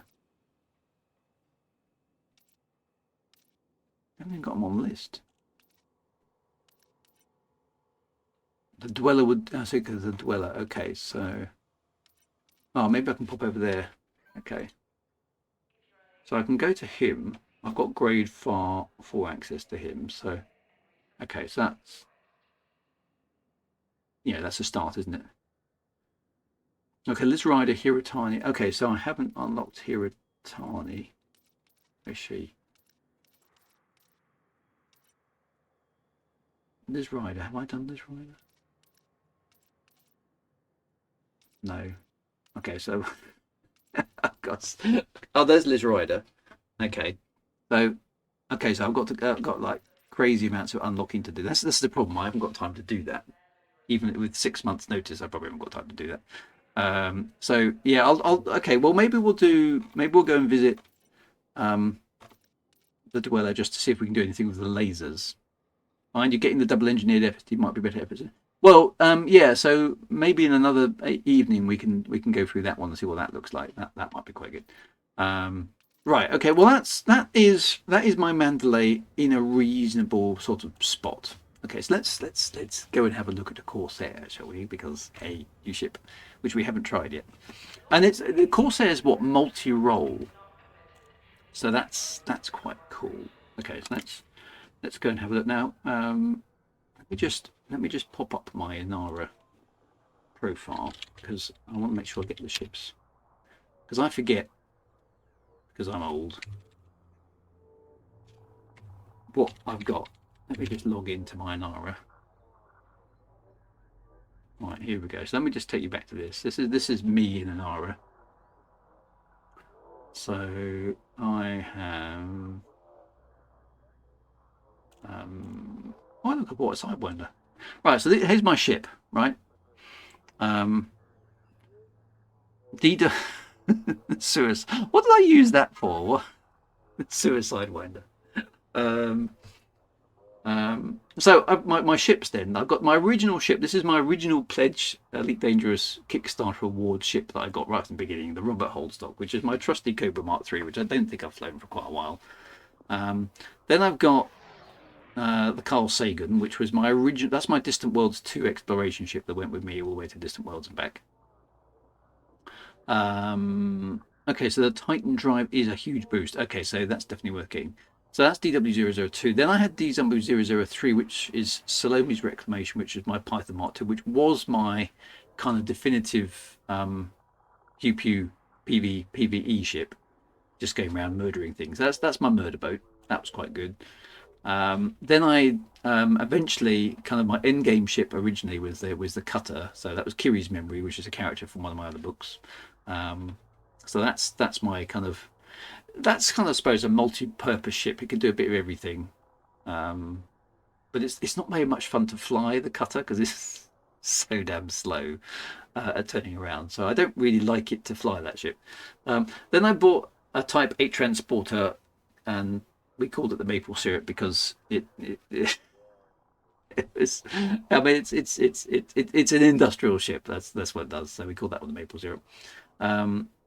I've got this wrong actually. Look, so I've duplicated the name. The Demoria should be DW006, and the Sidewinder should be I don't think I need the Suicide Winder anymore. So I think what we'll do is we might sell that remotely. I don't even know where it is. So the Demoria should be 006, and the Suicide Winder should be gone, and then we can buy the Corsair, and that can be 007. So let's get it right. These sort of things must be done correctly, right? The Cutter is a great ship, but yeah, I haven't gelled with it as much as I thought. I like it because it's big and it's chunky and it looks cool, but right. So let's get this right. So this one should actually be well, I've gone to the wrong place. Is it livery? Yeah. I need to get the ship kit and things. How do you change the in the wrong place? Is it outfitting or livery? Where do you name the ship? I thought it was. Yeah, I like the gutter drifts like Vin Diesel in Tokyo does. Was the Suicide when it might have been Kate Russ? No, it was more recent than that. It is livery. I was in the right place. Oh, I've got to click on the ship. That's why. Duh. Right, so that should be 006, and that seems to have got wrong. So let's do Mori. There we go. Okay, because there seems to be no lowercase in the Elite Dangerous universe. Not been playing long then, Drew. No. Yeah. Remember, I've forgotten more than I knew. That's my problem. Right, so let's. If I can manage my ships. Right, manage my ships. Okay, so I don't really need the suicide one. That was a silly thing. Let's scroll across and get rid of that because I don't know why we bought it. Let's just sell it for 28,000 credits. I could buy my own ship for that. But look at that, it's all pink and everything. Anyway, let's get rid of that. Right, so that should mean that the Corsair is 007. So let's purchase the Corsair. Ooh, here we go. New spaceship. It was for the spinning station. That's right. Yes. There was that glitched space station that somebody had built an outpost inside of the space station, and we had to fly through. We didn't want to risk any decent ships. We bought a Sidewinder to do it with. That's what it was for. Right, so where is the Corsair? Okay, so it's above the Mandalay. Here's the Clipper. Phantom, Transporter, Quake Mark II, Orca, Ferdinand, Mamba, Python, Python 2, Type 9, Heaven, Corsair. Okay, there it is. Ooh. Yeah, still undecided on these looks. I mean, it's a medium Imperial ship, so I've got to have it. So it's as simple as that. 69 million credits. How many credits have I got? Okay, 500 million. So we're kind of okay. Store current ship is on. Good. Right. Okay, so we're inside the Corsair. Okay, so it does look quite cool. Right. First thing first, we need a name. Now, obviously, it'll be rubbish out of the box. So how much is it going to cost me to outfit this thing? Probably insane amounts of time. Now, I'm sure somebody else has already done this naming-wise, but we've got to do it right because so it's. What else could you call it? Transmute and stuff. What's the intro to that? It's 5 fearless orphans.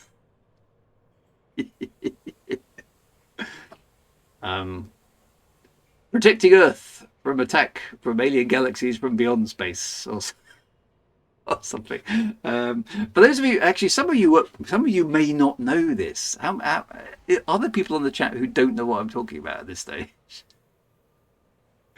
There could be people in the chat who don't know what the Fiery Phoenix is.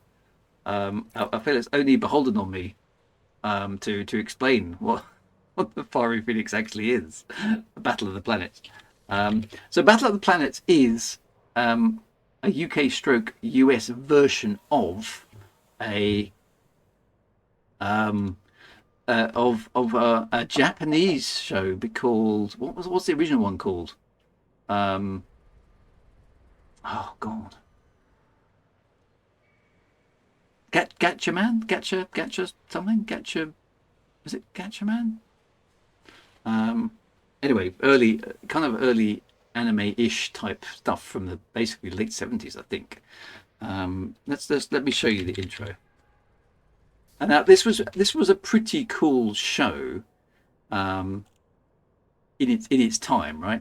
So I think it's appropriate that we play this, so you know why I'm calling my ship the Fire Phoenix. It's going to get me a copyright strike again, but who cares? we tweak the nose of the copyright censors. There we go. Commander Archangel says Battle of the Planets is an American adaptation of the Japanese anime series Science Ninja Team Gatchaman. There we go. Okay, it was quite dramatically altered as well because I've watched Gatchaman. And it's a lot more violent. Okay, all the violence was trimmed out of the American version, and they added in an extra character called 7-Zark-7, which was a sort of friendly robot, which wasn't in Gatchaman. Anyway, this here, my friends, is the intro to Battle of the Planets. Just to go for those of you, this is nostalgia overload for those who wouldn't know. If you don't know Battle of the Planets, you're in for a little treat. You cast yourself back to the 1970s. I was a young kid, and this was on television.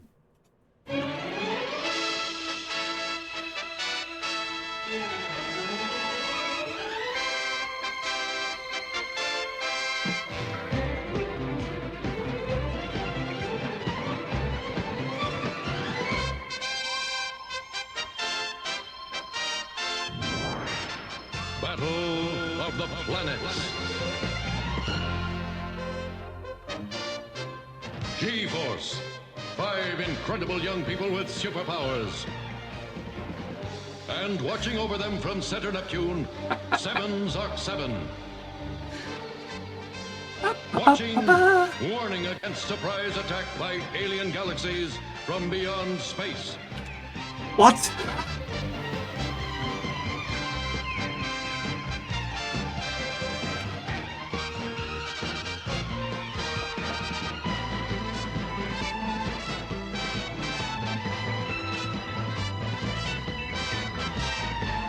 It's like the 70s music is just fantastic.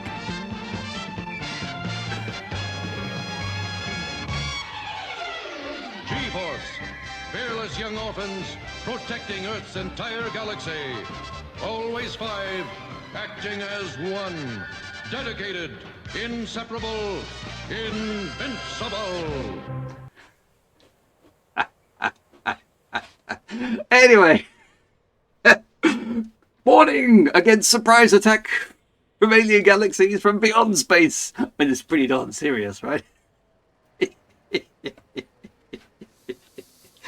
Dear. So we knew how to make cartoons in the olden days. Anyway, right. So that's the reason. This spaceship, this Corsair, does look a bit like the Phoenix from that cartoon series. Of course, it doesn't have the ability to turn into it. See, one of the things they used, I think, pretty much every episode in Battle of the Planets was their ship could do this thing. I think it was the Transmute, right? The ship could turn from its kind of metallic thing into that flaming bird shape, hence the name, the Fiery Phoenix. And they would use that as a sort of superpower to get out of troubles, because obviously if your ship is made of fire, it's quite hard to intercept. But it seemed to be a costly thing to do. You know, if you push the ship into overdrive, it obviously was overloading stuff, and everyone had to kind of grimace and do some other bits and pieces things. But the Corsair sort of looks a bit like the Phoenix from Battle of the Planets, hence the name, the Fiery Phoenix. That explains it. Anyway, so there we go. Dear. So, Commander Rob Sabotage, I still want a ship that looks like the Liberator from Blake 7. Yeah, you'd have thought, actually, given that Elite Dangerous is a British game, huzzah, that they put some sort of Blake 70-ness into one of the ships. I mean, maybe it's just sailing too close to the wind. I'll add it to my list of things I need to ask David Braben why he's wrong. Because there's another list. Okay, I do have a list of lists, as we've all discussed, but I think pipe refresh of the Battle of the Planets theme tune. I wonder if I could. That's quite a hard theme to do MIDI wise. If you listen to the music on that, it's got lots of knots and lots of trills in it. You know, all that stuff. It's actually, tunes like that are really hard to do MIDI wise, because you've got to play every single little trill. Take it. Dear. Anyway, there we go. It's too bad you can't get spacesuits that look like the G-Force uniforms. That would be cool. If I recall correctly, Gatchman, it was called the God Phoenix in that mode. Bring back Blake 7. Well, I haven't looked at it yet, but I've been told the remastered Blu-ray versions are actually rather good, because they've got super duper special effects now that make them look a bit better. So there's a thing. Presumably, I don't get any paint jobs for my ship. So look, that's one there that kind of does look a bit Fiery Phoenixy, doesn't it? You kind of want red and blue, don't you? So they've got a few there. That one's not bad. Anyway, we'll have a play. Weapon detailing. I've got some green lasers. Green lasers are always cool, right? So let's have those. I can have some purple engines, but I don't have much like that. Decals. Well, now if this is going to be a multi-purpose ship, that's something I didn't put on my mantle actually. I'll have a play around with that, because we want to get to sticking. What sort of ships? Oh yeah, now one of the ship kits did make this thing look rather good, didn't it? Which one was it? Was it? Okay, so that's the standard ship. That one had some bits I don't like that. That one That one does make it look a bit better. Javelin. Yeah. And that one had some wings on the side. No, I don't know that one. That one definitely makes it look a bit more predatory. I quite like that. Yeah, so on its own, it looks a bit big nose. Who you call it? Big nose? Big nose? So that one, I think, actually looks better than the actual standard ship. It's rare for me to say a ship kit actually enhances the ship, but I think that one does. So that's Javelin ship. Okay, what does that look like spoiler-wise? What we got in there? Okay, that adds... What does that add? Oh, just some tiny little spoilers. Okay. That just looks silly, because, I mean, why would you need an aerodynamic spoiler on a spaceship? It's just silly. Stop it. Okay, so that's the standard ship. That allows us to have extra bits on the nacelles. That allows us to... Oh, that just makes the wings a bit more chunky. Yeah, see, that, I think, helps as well. Yeah, I quite like that Javelin. So anyway, I'll bear that one in mind. That's good. Right, let's have a look at what do we stick on this ship. Yeah, sort of Romulan. That's what it is. It's got that kind of Romulan vibe to it. I think that's quite nice. Let's get rid of the stupid pulse lasers. I mean, nobody uses pulse lasers.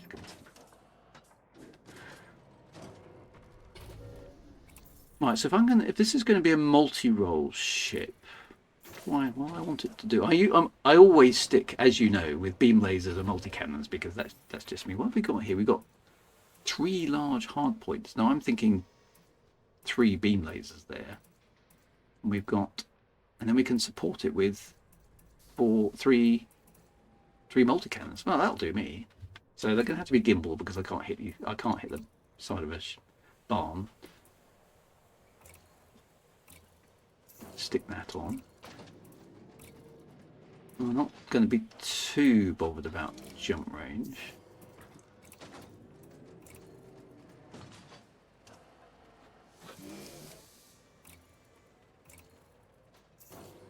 Green paint job, yeah. See, that's a good idea. Oh, of course, one of the ship kits does come with a Romulan bird of prey like green. Nice. Okay, that's sort of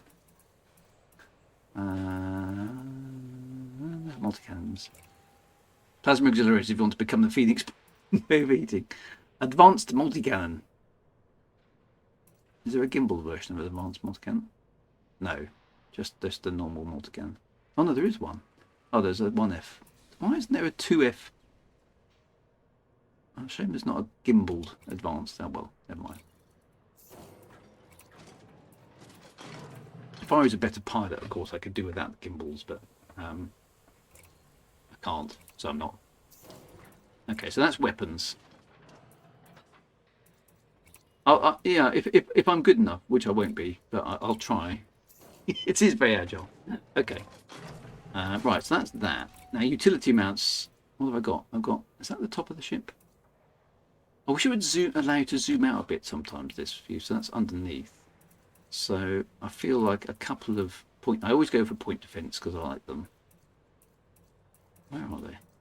Oh, there we are.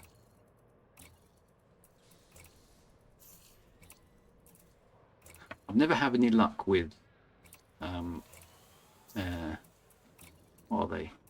Heat sinks, because I never do them often enough. Kill warrant scanners. If it's a multi-purpose ship, oh no, shield boosters. That's the other thing I need. Definitely have a shield booster on there. Let's whack those in.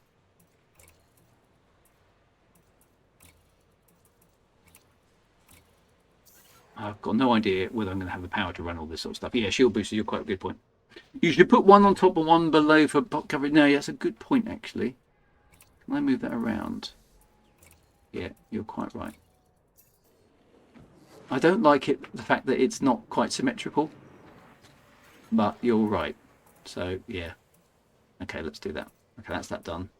Right, core internal. Right, so presumably we want... I normally go for the military grade. That's a lot of money. 62 million. It's like same as the ship, just to replace the hull. Let me come back to that one. 7A power plant. How much is that? So that's not too bad. It's only cash. It is symmetrical, just along a different axis. Oh, very good. Very good. I like it. Like it thinking. Right, presumably just a 7A power plant. Slap it in there. Job done. Thrusters. Presumably I want the best thrusters. Yeah. It's costing me a fortune. Oh, alright. Right, I want a class 5A frame shift drive, but I want to keep the SCO, obviously. Life support. I normally do 4D here, to be honest, because I'm hardly ever in a situation.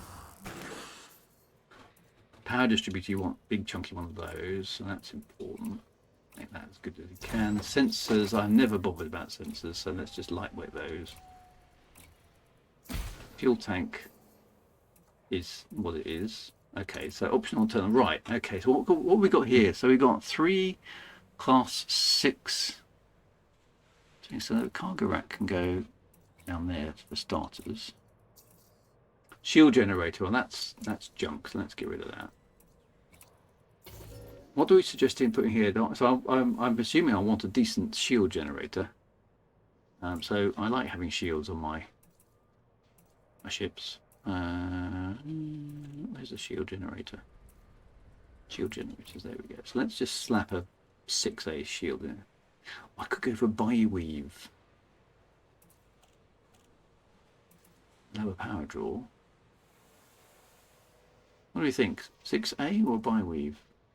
I don't know. There's a lot of difference in cost there, isn't it? 2 bi-weave and shield boosters. Yeah, see, it just comes back online faster, and you can engineer it up. Let's try that.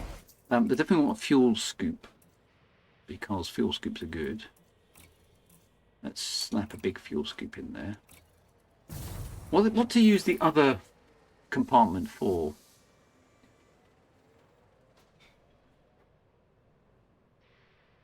Yeah, this is not a distant world ship. This is kind of just playing around with the Corsair as a multi-purpose ship.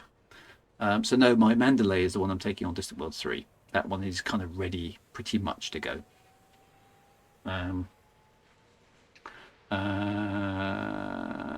FSD boost, of course. Now, but not in the Class 6 compartment, because the biggest FSD booster I can get is Class 5, isn't it? So that's a waste of that slot. I put it in there. So is that cargo? Is that cargo space? Let's just sell that module. Let's put an FSD booster into there. I've got some stored ones here. What have I got in there? I've got an FSD booster, which isn't here. Let's just whack that one in. There we go. Limper controller. Cargo. Yeah. Maybe that's the cargo slot. Let's get rid of that one. That's a cargo slot. Get quite a decent chunk of cargo in there then, can't I? It doesn't need to be massive, because this ship will be a mission runner type thing. Okay, so that's pretty generous. What else have we got here? 5543 Super Cruise Assist. I never use that, so that's a waste. Advanced docking computer, ditto. You can't dock yourself. You shouldn't be in space. And get off my lawn.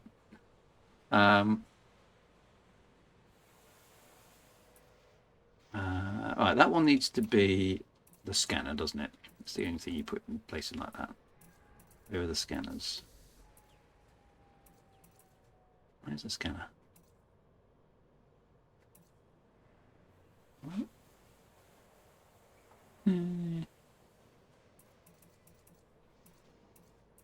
Surface scanners, right down there at the bottom.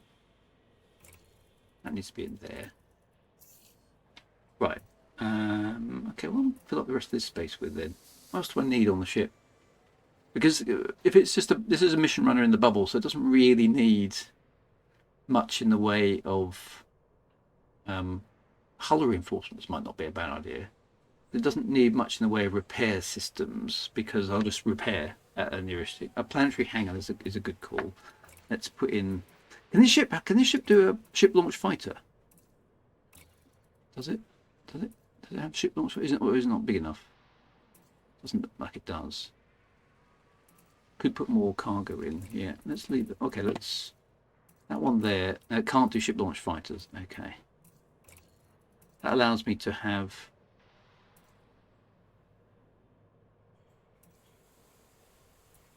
Vehicle slots 2. Okay, so that's the same as the Mandalay. That's okay. I suppose I could just put hull reinforcements in because it's got 64 tons of space. Or just lots of cargo ship. Collect Olympic controller. Oh, I suppose if I'm going to do mining, yeah. Okay, good point. Good point. Good point. Good point. Down here maybe. Yeah, that's not a bad call actually. How big a collector Olympic controller? So I can get a 3A1, two active limpets. Okay, well that's not bad. Let's do that. Select Olympic controller. For salvaging stuffs. And then really I suppose the rest of it is almost. Oh, I can get a multi-purpose one, can I? Okay, let's do that. Multi-purpose limpet. Where's that? Collector limpets. How do you tell?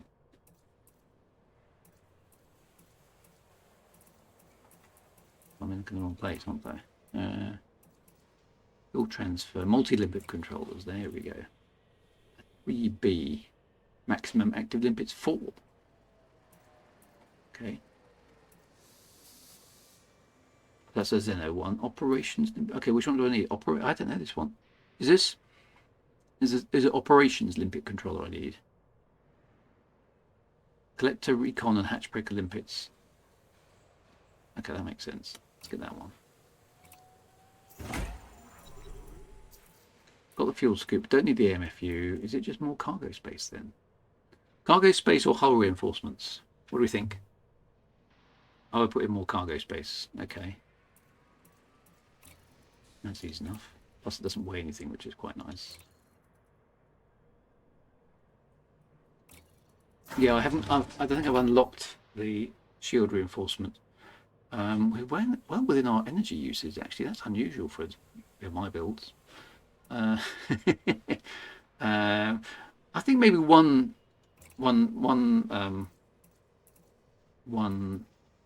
hull reinforcement might not be a bad idea. Just whack that in there, and then we'll fill that one up with cargo. Right. Let's see how that flies. Now, top shot, not unlock the Guardians. Well, I've only unlocked the Guardian stuff that I was interested in, which was basically the frameshift drive booster. Unlock the rest of the stuff. I know that sounds sad, but well, it's sad. But let's put a Scarab in. Let's put a Scorpion in. Right. So how good a ship is that? Max minimum jump range about 30 light years. That's not bad out of the box, actually, is it? Okay. So. Oh, I forgot about. Oh no, I did put the FSD booster, didn't I? I did. Yeah, it's got the booster in. Okay, so that's good.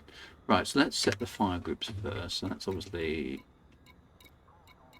1, 1, 1. No, 1, 1, 1. Yeah.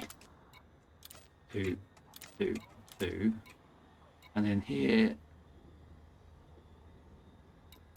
where's my D scanner? I like to have that on 2 normally. And the surface scanner, might as well have that on 1. And then we can do like that.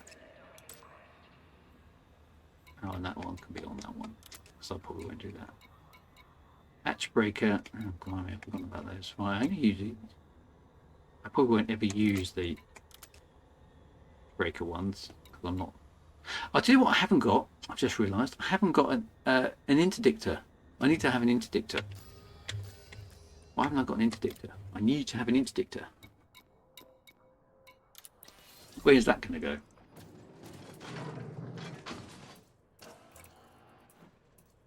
Oh, I didn't do the alloy. No, I think I need to buy that. I've got to make the ship.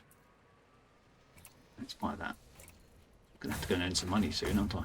Right, where am I going to put the frameshift drive interdictor? So I put it in there instead of the cargo bay. Yeah, I'll need to go and do some engineering, but no, the utilities. I've done those with point defense and shield boosters, but they're the frameshift drive interdictor's got to go in optional internal, hasn't it? So can I get away with like a really small one? Will that work? If I just put like a 2A one in there, will that do the job? It's only for tackling PvE, so let's go for a 2A in there.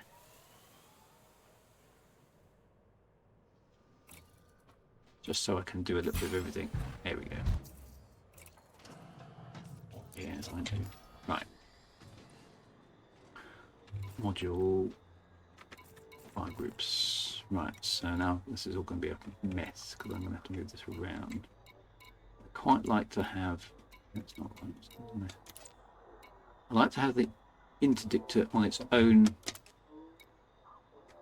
group, if that makes sense.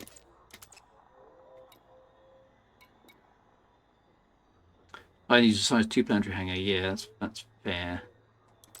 Switch these off.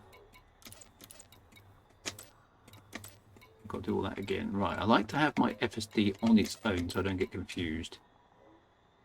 Because believe it or not, I do get confused. Right, that needs to be position 2 and that one needs to be position 1. Those two can kind of go together. And we'll put that one on 1 and that one on 2. That should do the job. Right, I've got enough power. 99% power utis. That's nice. That's nice. Okay, so that's actually pretty good. Okay, so for a multi-role ship, that's good. So I've got just a few minutes. Let's take it out for a quick spin. See if it works. I want to have a look at it from the outside as well.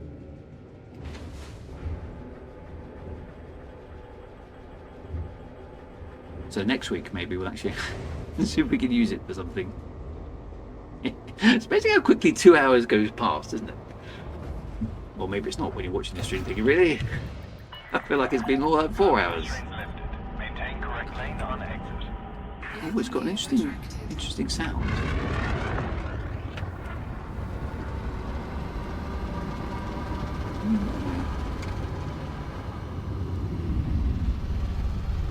Oops. Oh, I've just okay, defined for reckless fire. Pay attention, Commander. Ship-to-ship collisions will not be tolerated. Sorry. Okay, so it's definitely got a kind of interesting model. Let's take it for a quick run. Right. External camera. What does it look like? Okay, that's all quite pretty. External camera, sweet.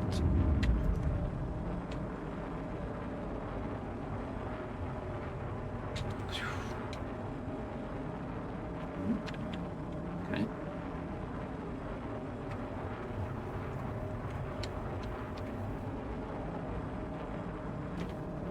Got to roll this camera around. I think I've mapped this correctly, actually. Oh, there we go.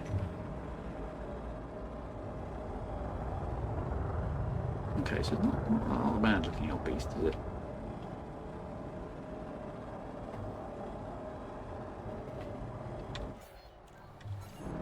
Okay, let's just give it a bit of. Okay. What's that back there? Oh, okay, so it's got little thingies on its engine which allow you to boost.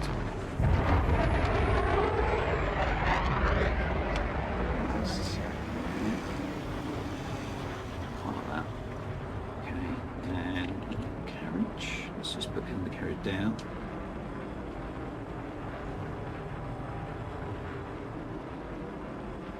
Okay, that's quite nice. Oh, do I spot a spinning engine they sell? Oh. I do. Look over there. We've got to get close to that. It's me. They finally done something I really like. This could be my. If this is right, this could be my new favourite ship. There is. Look, there's a spinny component to the engine nacelle. Look. Can't really see it very easily, but yeah, look in there. It does show on the. Does it show on the outside? Oh, and then it's my favourite ship. Oh yeah, look. Yeah, it's got a spinny engine nacelle. Yes. Oh, awesome. Okay, so I'm super happy with that. Yes. Finally, we have spinny nacelles once more. Woohoo! I know it's kind of inside. So that's interesting. I don't remember them talking about that when they were talking about the Corsair. So they have been doing callbacks to the old chips on the US. So this is very okay. This is very Imperial Courier from the original game, or the sequel game, should I say? Let's be strictly accurate. Because yeah, look in there is spinny goodness. Look at that. I'm easily pleased. Yeah, I know, but spinny nacelles, right? That's cool. It's now. Does it throttle up or spin? Right. Shut the engines down. Oh no, I can't do that in this mode, can I? Because I'm flying. What happens? Okay, can we see that? Okay, so just shut the engines down. Does it check? Does it run at different speeds? If I think it does. It's quite hard to see. If I throttle down, yeah, look, as it throttles up and down, it's. I need to be able to get that in the light. Can I get that bit of the ship in the sun? Where's the sun? Let's just turn over here. There's the sun. There we go. Right, let's get that bit of the ship. Can I get that illuminated? There we go, about there. Right, let's just throttle down. Oh, it stops spinning when the engines go off.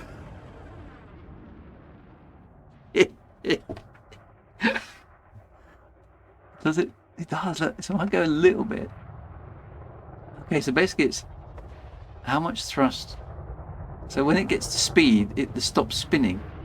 Oh no! Look, it's really slowly turning at low engine speed, so it gets faster the faster you're going. I'm so happy. This is the and the pins move as you turn. Yeah, they do, don't they? Oh yeah, it's like vector exhaust. Yeah, look at that.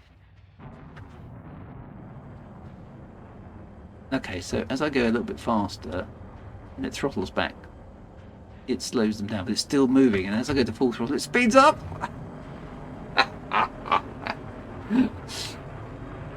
And what happens when I boost then? Okay, here we go. What happens when I boost? Does it go even faster? Go on, go even faster. Make my absolute day. It's on!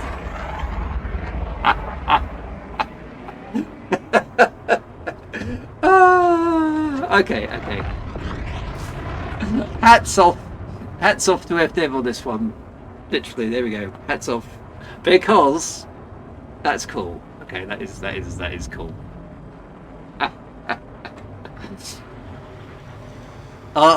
We've got spinny nacelles in Elite Dangerous at last. Literally, all I need now is for the Tionisla Orbital Graveyard, and I can stop. Yay! Oh, it's got a cool sound as well.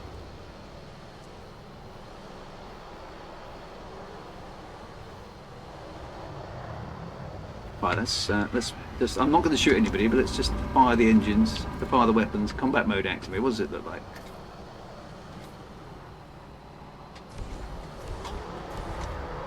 That doesn't look too shabby, does it? What does that look like externally as well? Okay. Different camera angle.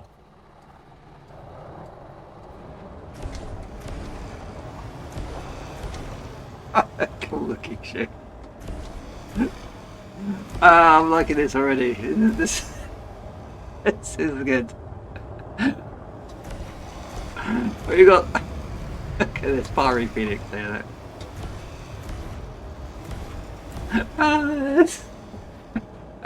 The 8-year-old boy in me is going, yes! I know I'm not hitting anything, but damn, it's fun.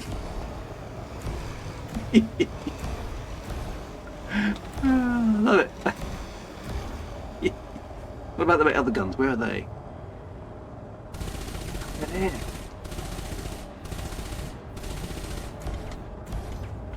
Yes. Do I need to target? No, don't worry about that. What a cool ship.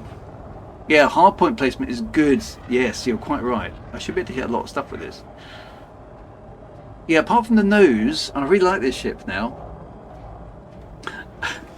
Somebody's enjoying the stream. Can you make the multi-cannon a different colour for the beams? Probably yes. I could probably take that off because having green colours for the green colours for the lasers makes sense to my head because lasers should be either red, green, or blue. Okay, because lasers, right? But the apart from the nose, this is excellent. Look, there's more people firing laser beams.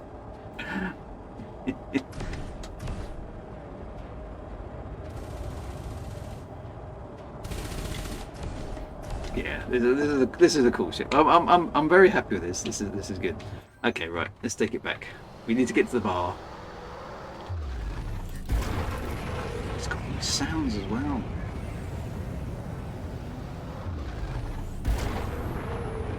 How fast is it? What's the speed? 400. It's pretty good out of the box, actually. First time chat from OBGF. It would be cool if you could have different colours for the different weapons. A red, green, and blue one. That would be good.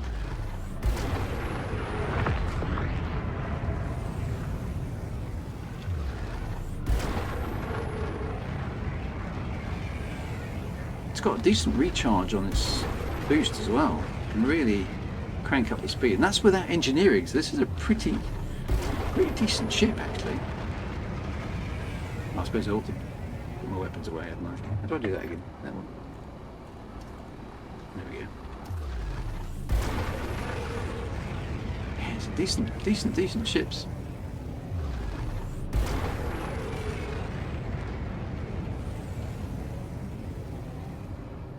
It's basically so 600 meters per second perma boost engineered. Wow. The power is fine when it had all the weapons. It's at 90%. Even with all that stuff on board, 99%. That's without doing any engineering whatsoever. So there's plenty of scope to push things up with that. It's a great little ship, isn't it? These new ships are so much more powerful than the old ones. Even the cockpit's pretty good. And I like the fact this is an Imperial medium ship as well, because you know the Empire's cool. Yeah, so we need to adjust the nose. I think the ship kit does help with that. You can see how everybody else has got their ship engineered because they're still outrunning me.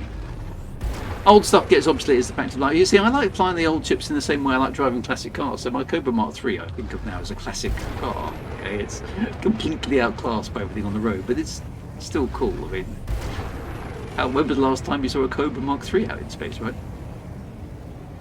I haven't tried the Mark V yet, obviously, so yeah, I need to have a look at that too when it becomes in-game credits. I should be able to contact the station now, right? Oh, I've got anonymous access. Landing permission denied. You can't wait. Distance and resubmit request. Yeah, because I'm a bad boy. Is that because I rammed somebody on the way out?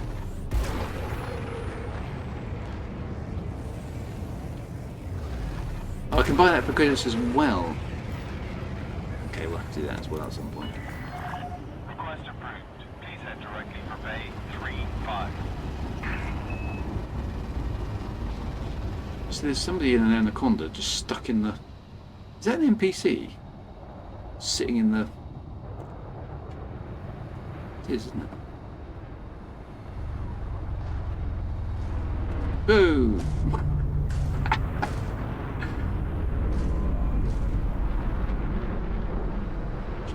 trouble, aren't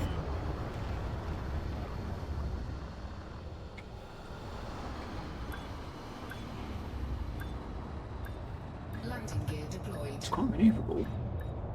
Might have overshot that.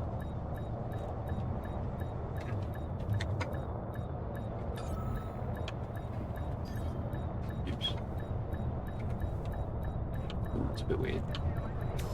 Okay. Yeah, so what's it look like on the pad? Oh, get a clip in there. Not too bad, is it? Commander. I need to get myself a hat, don't I?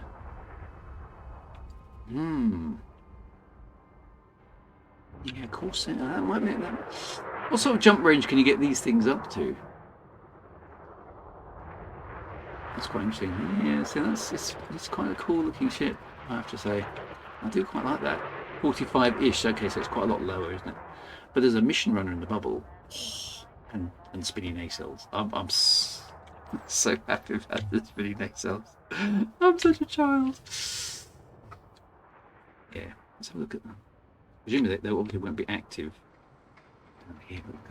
Yeah, see that spinny engine nacelle goodness. Very happy about that indeed. Right, let's go to the bar. Fully engineer gets to 78, so that's not outrageously bad, is it?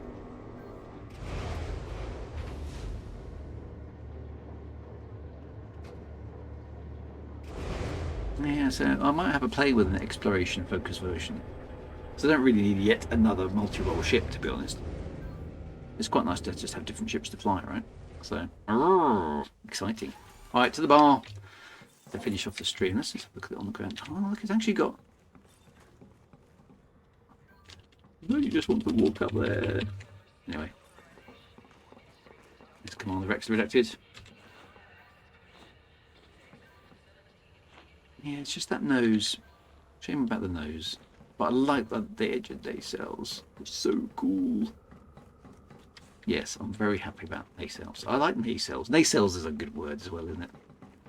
Yeah, look at that. Spinny engine nacelles. Who'd have thought it? Wow. Yep. Quite happy with that. Commander Rex redacted disagrees with the Fiery Phoenix. Okay. Shame about the nose. My mother said that too. It's not beaky enough, says Naughty Body Wash. 30% beakier.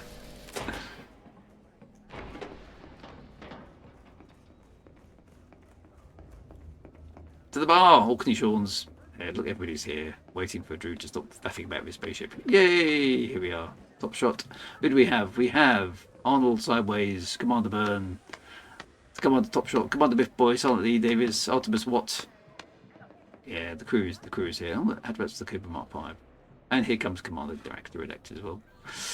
Ah, good stuff. Well, that was quite a productive stream. I bought a new ship, tested my other ship out. Wintermute's a different instance. No! It's Roman nose. It's Roman all over the ship. Anyway, my friends, thank you ever so much for the Sage Council again on my Corsair ship. That was good, actually. Oh, I'm so pleased about those spinning nacelles. Just like, ooh, it's good. Right, I must, as tradition seems to require, I need to find a streamer who's streaming Elite Dangerous on Twitch, who's either new or hasn't got that many viewers. So find me a good person. Somebody we haven't done before, ideally. We've done Commander Andrew Johnson a few times. He's a good lad and he appreciates our raids, but we have done him. We've raided him a few times now. We've got somebody else. Is there anybody there? Suggest a Twitch streamer for me, my friends. Oops. Let's put that mode. There we go. Tutor Booter TV. Funny names. Let me just go find them. Tutor Booter TV. Peace and love, Jody. I think we've done, actually, according to this, I've done Tutor before as well. So, Peace. Let's try Peace and love, Jody. I don't think we've tried them.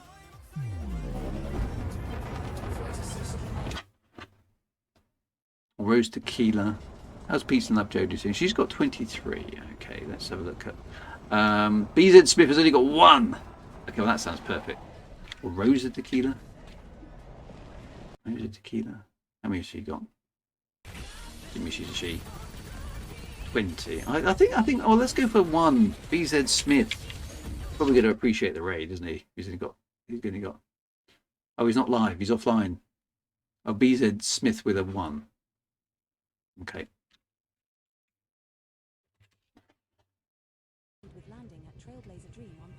Yeah, he's got 1 follower. Let's give him a raid. That'll cheer him up. Right, hang on a minute. I've got that ready to load. Right, I'm going to send you across to BZ Smith with a 1. Here we go.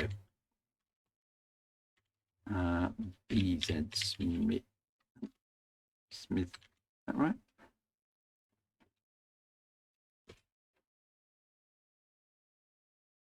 There we go. Engage raid.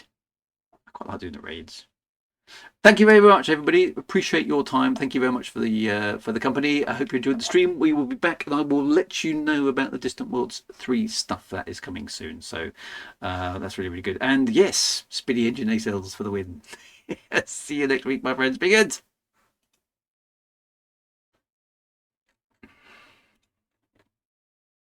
And I'll see you next week. Where's the button? Where's it gone? I've lost my button. Thanks for watching. There we go. That's what I want.